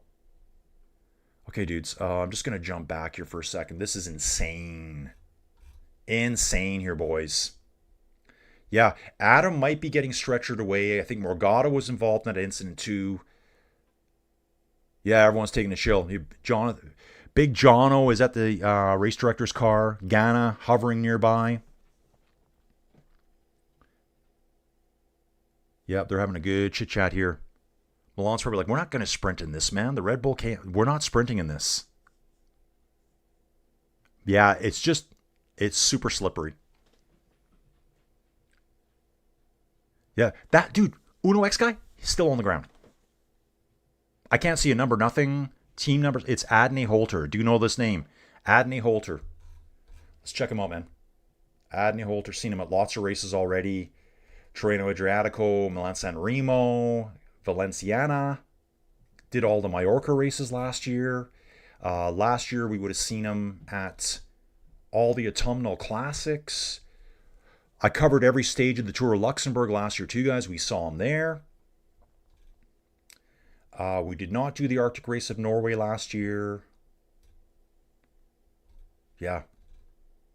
Wow. He's still on the ground. And a UAE rider was being stretchered away. I'm not sure if it's Adam or not. I think Adam Yates is out of the race. Oh, and being lit up here too, guys. They're saying Jay Vine's out of the race right now. Did not finish stage 2. The other rider that's out, I mentioned earlier, did not start. That was Moschetti. Did not start the stage. I think Jay Vine got stretchered away. I think Jay Vine, because Adam was standing up. He was bloodied and covered in mud, but he was ready to go. So I think Jay Vine got stretchered away there. Wow. Insane. Jaco, Andre Vondrame. God, the guy's won 2 races this year already, and he's still standing on that barrier. Just kind of hanging out, like, what am I doing? Putting his helmet back on, if you can believe it or not, guys. Yeah, right here. Jay Vine says right here, just abandoned the race. So I think he was stretchered away. They're saying the race has been resumed. But I don't know. Team director car is still there. Is that what you call him? Team director? Sorry, not team director. Race director. He did wave the flag. He did wave the flag right now. So I think I got a slight delay on my video over PCS right now. Guys, are they really going to race now? Just for perspective, guys, we are coming up to... Are they really going to do the Red Bull KM? Because we're not there yet. Wow. Yeah, okay, so Vandrame is back on his feet. Jay Vine was on the stretcher. Okay, so they just neutralized the race, probably to take care of those boys. We are coming up to the Red Bull KM. I'm not sure if they're going to have it happen or not. Yeah, now that was insanity, and you think cycling's not tough. Wow. Wow. Okay, guys, I'm going to kick off with the chat here. Adney Holter for Uno X. I think he got knocked out. He was sitting on the side of the road. I don't know if he's out. Vandrame looks so beat up. Yeah, he's just pedaling to the finish, guys. He's not getting back into the race. He's going to end up losing 10 minutes right here. Ooh, they are going to show a replay, I think. Here's a slow-mo. This would be that corner. Someone up front goes down. Probably 4th or 5th rider on the road. So being at the front didn't help. Oh, my. Wow. Holy shnikey. Holy shnikey. I think that UAE rider might have been Jay Vine because UAE was positioned at the front. He slid on his back and basically his head got jammed on one of the support posts for that barrier, that corrugated aluminum thing. I try to do sound effects too. Yeah, that was a nasty hit by Jay Vine. He's definitely concussed, 100%, and probably tweaked the living crap out of his neck. I hope he is okay because he's already had one bad injury this year. Okay, guys, I'm going to try to move on here.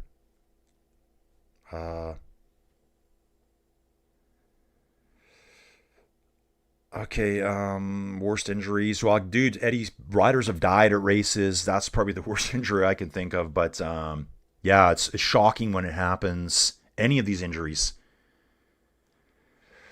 Dave, his season, if not career, could be over if he's out cold. I hope that is the worst. Dude, I think Jay Vine got the worst of it there.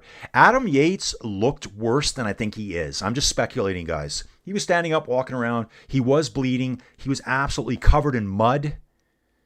The Uno X guy apparently got knocked out, but Jay Vine, the way his head hit there, oof.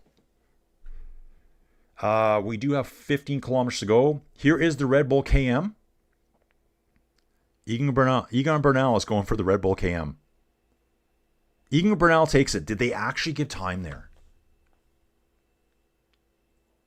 Yeah, it says right here, Jay Vine appeared to slide out as he was riding on the wheel of Mikhail Berg, his teammate, and he went down. Almost everyone behind him followed, including almost all of the Australians' other teammates. It appeared they all slid into that roadside barrier. So there was a banner. Some guys kind of sprinted, but none of the big sprinters went for it. I bet you they neutralized the Red Bull KM today. That's my guess. They might have said, yeah, we're done with that, guys. But I think the race is fully back on now for the Monastery Pass. Ineos driving the front. You see this happen a lot, guys. When there's a crash, they settle in. They slow it right down. Worry about their teammates, their competitors. They're all kind of frenemies out there. Some are past teammates. But then eventually the racing's got to resume. Ineos out the front, Decathlon up there too. Astana, a lot of teams pushing hard here at the base of the Monastery Pass. This is where we're going now, guys. This big yellow blob here, this is our group. 182 riders. Possibly. Is there really 182 there? I think there might be a couple still back on the side of the road. That Uno X rider, Vondrame, is not in that group. There's no way. So we had Moschetti abandoned, but he didn't start the race today. Jay Vine abandoned out on the race, and I think there's people struggling behind us still. Wow. Insane. Whew. Yeah. Okay, so it's a 4-kilometer climb, 6.6% average gradient, category 3 climb here. We're going to gain 262 meters in elevation. Max slope, 14%. Astana decides to get to the front here and make a mark on this race, guys. Whew. Yeah, Dave's saying that was probably the slowest sprint in recent history. Well, when Egan Bernal wins it, they're probably like, yeah, just go ahead. I don't know if that counted for anything. Dave's saying Eddie Merckx would not have stopped. Yeah, probably. Fab Cycling saying, and everyone is attacking. They could have had a lot of abandonments. Maybe they should let the teams call replacement riders up. Yeah, for this one. Bardiani rider moving up the Red Bull points. Yeah, we're on the climb now, guys. You can already see riders drifting out the back. Astana on the front. Two Astana. No, it's Astana and Bardiani. Here goes the Bardiani rider here into second place. Ineos is up there too. Net Company Ineos. Lidl Trek's there, but Astana leading the way up the Monastery Pass. So they did classify the Red Bull KM. Egan Bernal, Tymon Irrisman, and Connor Swift. The entire Ineos team took 1, 2, and 3 there. They just happened to be riding at the front. On the same side of the road as they were before. Wow. Crazy. Yeah, I wonder how delayed I am here, guys. I'm seeing that I'm quite delayed. It looks like 13 kilometers to go, 13 here as well. PCS is saying, okay, PCS has got to be refreshed. 12.6, so we're about the same. Visma comes to the front. Jonas is moving to the front now, guys. Jonas has moved to the front on this climb. Movistar right there as well. Bigger Movistar rider. I wonder if that's Romo maybe. He's quite tall. Yeah, I'm going to be watching for Adam Yates closely. I think he ended up putting a rain jacket on. Ooh. Dave's asking, has anyone checked out how tire sealant reacts on wet roads? Dude, I think it might have just been Jay went a little wide in that corner, too much speed. 14% gradient here, guys. This must be Adam Yates on the back here. It has to be. Dude, there's a lot of guys. Like, everything's showing here. Derek G at the back here. I think this is with Adam. We got like a big chicken or turkey running alongside the road here. Nice get up, dude. Jonas second place here on road right now, guys. Yes. Oof, that was a nasty crash. Nasty crash, dudes. Jonas cracking the whip on his domestique. Expect the anchovy to light it up from Fab Cycling. Pignanzoli. That's always a hard name for, say, doing a hero job for Jonas. Let's look at Team Visma Lisa Bike, guys. I like looking at all the teams. Remember the people's faces, who they are. We're talking about David Pignanzoli here. Come on.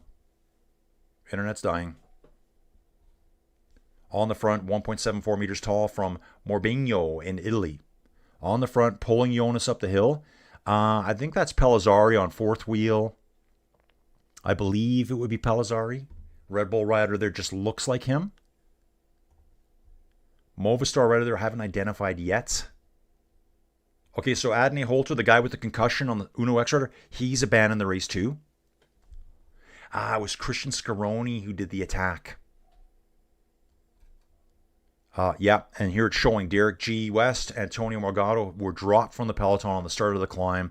Morgado was definitely involved in that crash. Jonas powering along here at 383 watts at the moment. Yeah, big power. He's probably pushing 6 watts per kilo, guys. Up to 435 watts per kilo. Sorry, 435 watts. Probably a 60 kilogram rider. That's, yeah, probably upwards of 7 watts per kilo. Teammates still pulling him all the way. Paul Magnier just slipping out the back. He's like, see you guys. Catch you later. I'll see you on the sprints. You guys go do your thing. Yeah, exactly, Fab. Jonas looks strong here. 400 watts, 90 RPM on the climb. And Fab can also smell the anchovy getting ready to launch. Yes. When he's not smelling like an anchovy, he's doing kitchen renovations for his lovely wife. UAE rider in third place as well. That looks, I'm going to guess. No, shorts are too short for Marc Soler. Shorts are definitely too short for Marc Soler. It's got to be Pellizzari for the Red Bull rider there. Got a Lotto Intermarché rider in the mix too. Derek G just bridging back on now. Derek G West, team leader for Lidl Trek, is fighting his way back on. Derek, you need to jump and get in that little group right now. What a tough stage, really, guys. It kind of seemed non-eventful at the beginning. The last 30 to 40 kilometers have been insane. The rain's coming down on these guys. That crash, the strange Red Bull KM, this Monastery Pass, which I don't think has ever been used in a race before. It's never been used at the Giro, obviously, because it's the first time we've been to Bulgaria. Jonas attacks, guys. Jonas goes on the attacks. Pellizzari's right there. And we got a UAE rider, Jan Christian. We just went through the whole Jan Christian family tree this morning. Jan, Fabio, cousins, mother, father. Jan Christian going with them. No problems here. These guys are easily hanging on to Jonas. Jonas out of the saddle attacking, seeing what kind of damage he can do here, folks. Pellizzari right there. Pink smoke coming through. Jonas ducks his head down under that pink smoke. Doesn't want a full mouthful of that stuff. Considering his return to form, I think Jonas's wife may have been correct. Yes. Jonas attack. Only UAE rider came with him. Jonas digs again hard here, guys. We're at 11.2 to the finish. 300 meters top. Yeah, Jonas accelerates and he's gone, guys. Big attack by Jonas. Is this the new Jonas? Pellizzari's trying to react here. Pellizzari's the closest rider to him. A little bit of a sketchy corner there too, guys. Dry, but there's a wet patch in the middle of the road. Who is that third place rider? I swear it looks like an Intermarché rider, but I can't tell from here. Motorbikes are staying pretty far away. Over the top of the climb here, it's Jonas through first, Pellizzari second, and what looks like a Lotto rider. We got Tudor rider in fourth place, waving his arm up in the air. He's mad about something. Everyone's streaming across now. Yeah, it was pretty good there, guys. That was some nice efforts. It's Leonard Van Eetvelt. This guy, it is a Lotto rider. Yeah, he looks strong too. Looks very strong. Let's take a look at Leonard Van Eetvelt for a second here. Did the UAE tour, March, training Magic. Oh, yeah, didn't start stage 2 of training Magic, so he's kind of coming back to form, I think. Took basically a month off the bike. Came back, did Grant GP McGill Indurain 7th place. Flesh Wallone 22nd. 32nd at Liège-Bastogne-Liège. Sits 49th right now, guys. We've got our trio up front. Van Eetvelt, Pellizzari, and Vingegaard. Up front here, dudes. Let's take a look at the Lotto team. DeLee for sprinting, Toonarts, Josh Giddings. Mensing can sprint as well. That guy is actually really fast. Jonas Ruch, big, lanky dude, 1.97 meters tall, does a lot of the work at the front. But Van Eetvelt here, whew. GC rider, climber, looking super strong here. I mean, Jonas did put a 10-meter gap in, but they pulled it right back. Pellizzari. Are we going to see these three go to the finish? I love these kinds of finishes. Does everyone remember the year, Tour de France? Someone fill me in here. I think it was Sagan, Chris Froome, and maybe Rigoberto Urán. 3 riders took off. I swear it was the Tour de France, and they stayed away to the finish. I think it was them.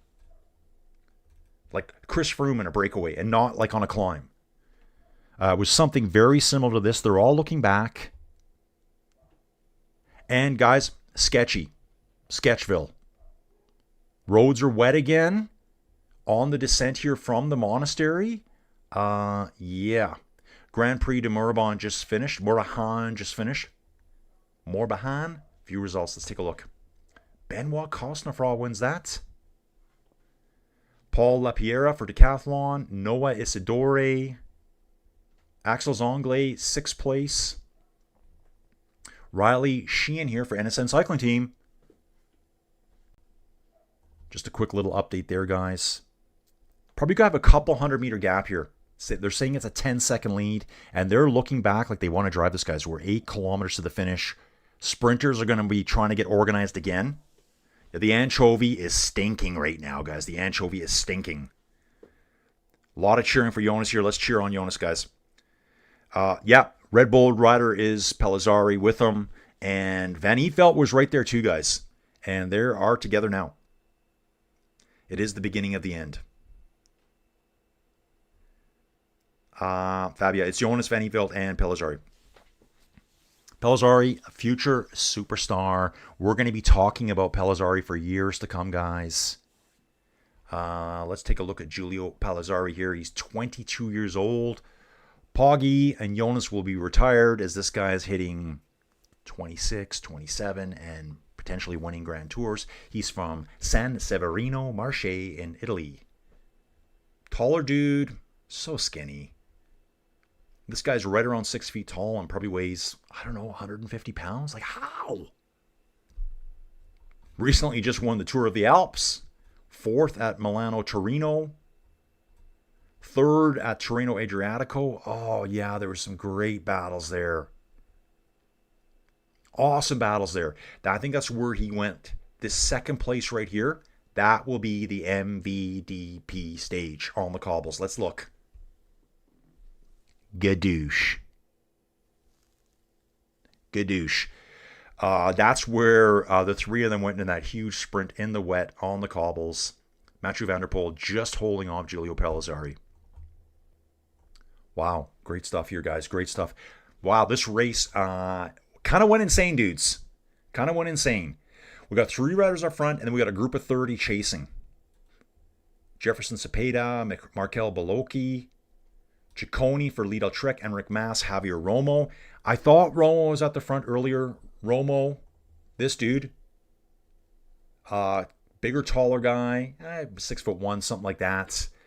Time trialist. I thought he was a time trialist. He is a time trialist. I know he is. Maybe the results don't show there. And from what I'm seeing here, we got one solo rider in between our trio up front and our very, very reduced peloton right now, guys. Extremely reduced. There's maybe 30 riders in this group, and the other 150 are somewhere back behind us over the top of the Monastery Pass. So number 31 for Decathlon is in that group. Wow. It's going to be an exciting finish. No more crashes. No whammies. We don't want that. Yeah, we had a failed 709er there. I hope we were back. Dude, we are in the pipe 5x5 right now. Definitely. Let's come back here now so you can see where we came through, guys. Over the top of the Monastery Pass to this Category 3 climb. All that big crash happened somewhere back in here before the Red Bull KM. And now we are rocketing our way to the finish. The Red Bull the top of the Monastery climb would be Jonas going through. There will be time bonifications at the finish. The top 50 are separated by 10 seconds. So whoever wins today's stage will probably be in the leader's jersey. Because pretty much everyone's on 10 seconds back. And I think whoever gets it next takes it if time's equal. I think. Plus these three have a gap. These three have a gap over Paul. Paul's somewhere way behind us. So there's a new jersey here. Dudes, let's take a look at this quickly. Actual GC. Just looking, guys. There's going to be so many names. It's going to be hard for me to pick them up. But you can see here down to 30th place. Wow, the whole peloton's going to be 50 back. There, Leonard Van Eetveld's name shows up right away. He's 10 seconds down. If he wins today, he takes the jersey. But he's got Jonas and Pelizzari to contend with. And I think Pelizzari has a pretty good sprint. Pelizzari does have a pretty good sprint. Van Eetveld doing the work now at the front. Looked like a little bit of confusion by Van Eetveld there at that roundabout they're going past. Standing puddle on the road. The peloton's going to have to be careful coming by past that. Here we go, guys. This is where we're at right now. I wonder where that roundabout was. Just the way it was marked on the road there. It might have been further back, and I'm just seeing it now. Yeah, it might have been here. I think it was there. Because there was like an off-road, and I don't see it anywhere else. We're just going to do that. Dudes, we're close to the finish now. It says 2 kilometers here, 2.9 over here. Jonas not the best sprinter out of these three. He'll need one last attack on the kick to the finish. Dude, there is a little bit of an uphill. We are going uphill a little bit. So Jonas needs to attack there if he wants to win the stage, get a stage victory at the Giro here. The Chase Peloton just under the 3 kilometer banner here. I think Flow Bikes is probably 30 seconds behind, I believe. So I'm going to go with that. I'm going to watch Flow Bikes all the way to the finish. This dude here is saying that yellow building was my dorm. Okay, dude, I didn't see the yellow building. Maybe he's talking about this one right now on the left side of the screen. So I assume this dude is a student when he says it's a dorm. A dorm to me is like a dormitory where college kids stay. How many meters of elevation of the mountain in the stage? Dude, they climbed 2,571 meters of elevation so far. It's going to be a tiny bit left, maybe another 10, 15, 20 meters. Dave saying, I thought New Jersey was in the U.S., not in Italy. I missed something. Oh, Jonas putting out 450 watts, spinning 100 RPMs on the front. Arm flicking through Pelizzari, I believe. Having a look back, they got a 20-second gap, guys. Pelizzari looking good. Van Eetveld. Yeah, so strong here. let's just take a look, guys. Van Eetvelt. I'm not seeing any sprint for him. This is Climber GC guy.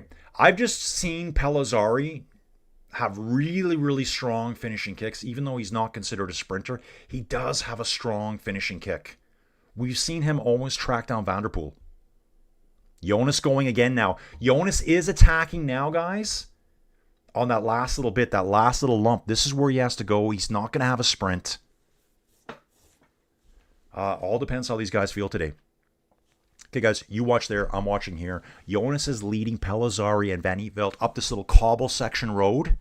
Not Paris-Roubaix cobbles. The famous cyclist Paris-Roubaix, like my friend thinks is a pro cyclist. I'm actually, dude, it's one of the most famous races in the world. How do you not know?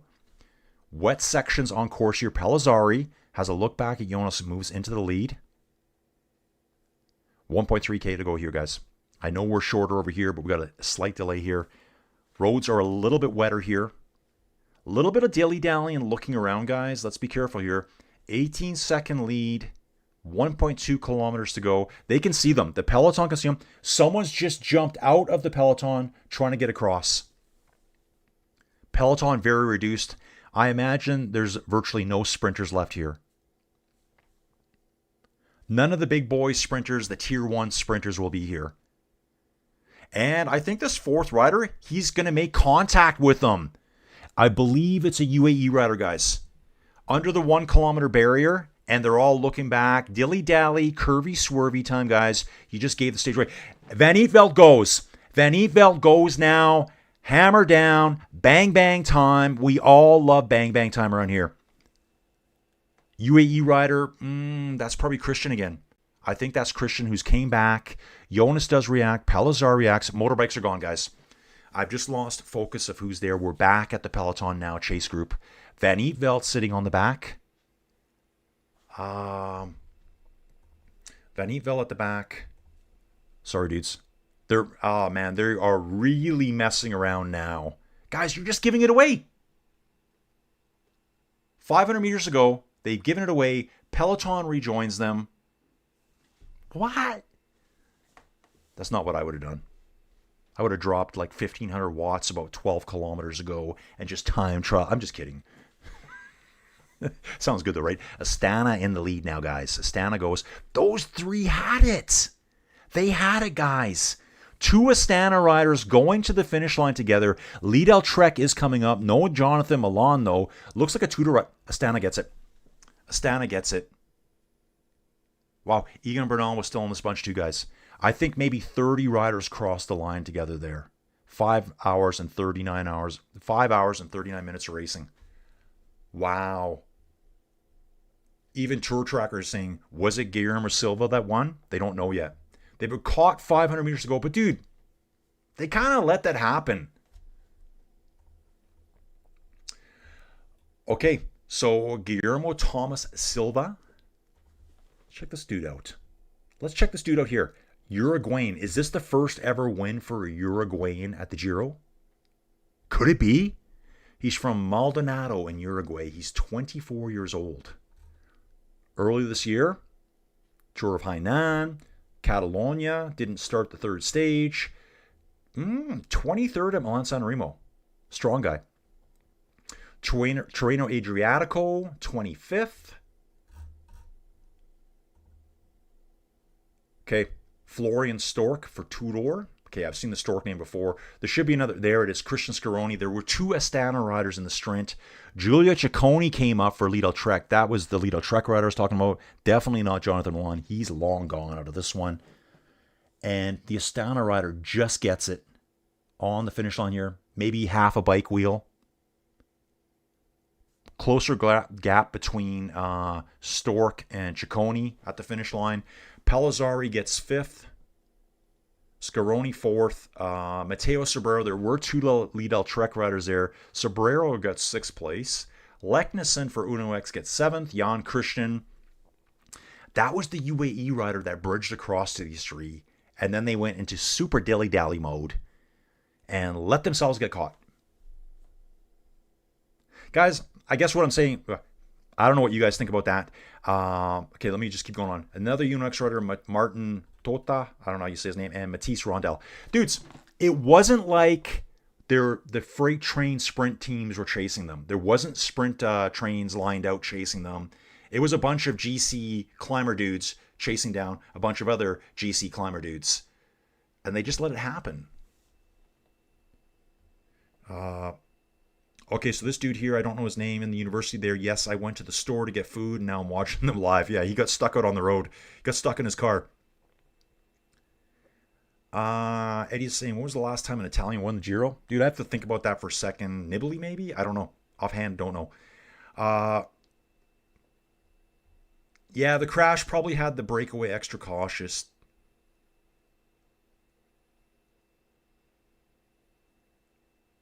This dude's asking, is there some vehicle to go behind them to gather their stuff in the city, or should they open it up soon?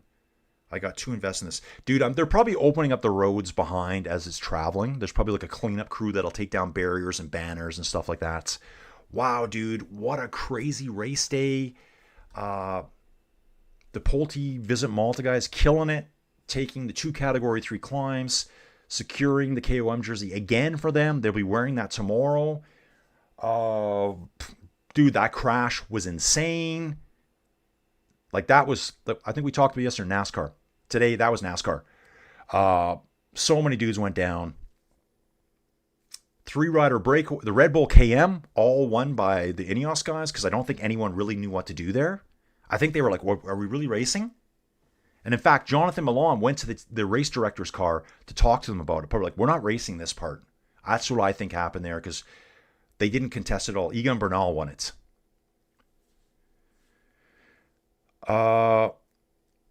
Dude, I like this guy here. I'm going home. Thank you. You got a sub for being a useful dude in general. Thanks, dude. Thanks for watching. Come back tomorrow. Come back tomorrow, dude. I'm doing every stage. It's gonna be fun.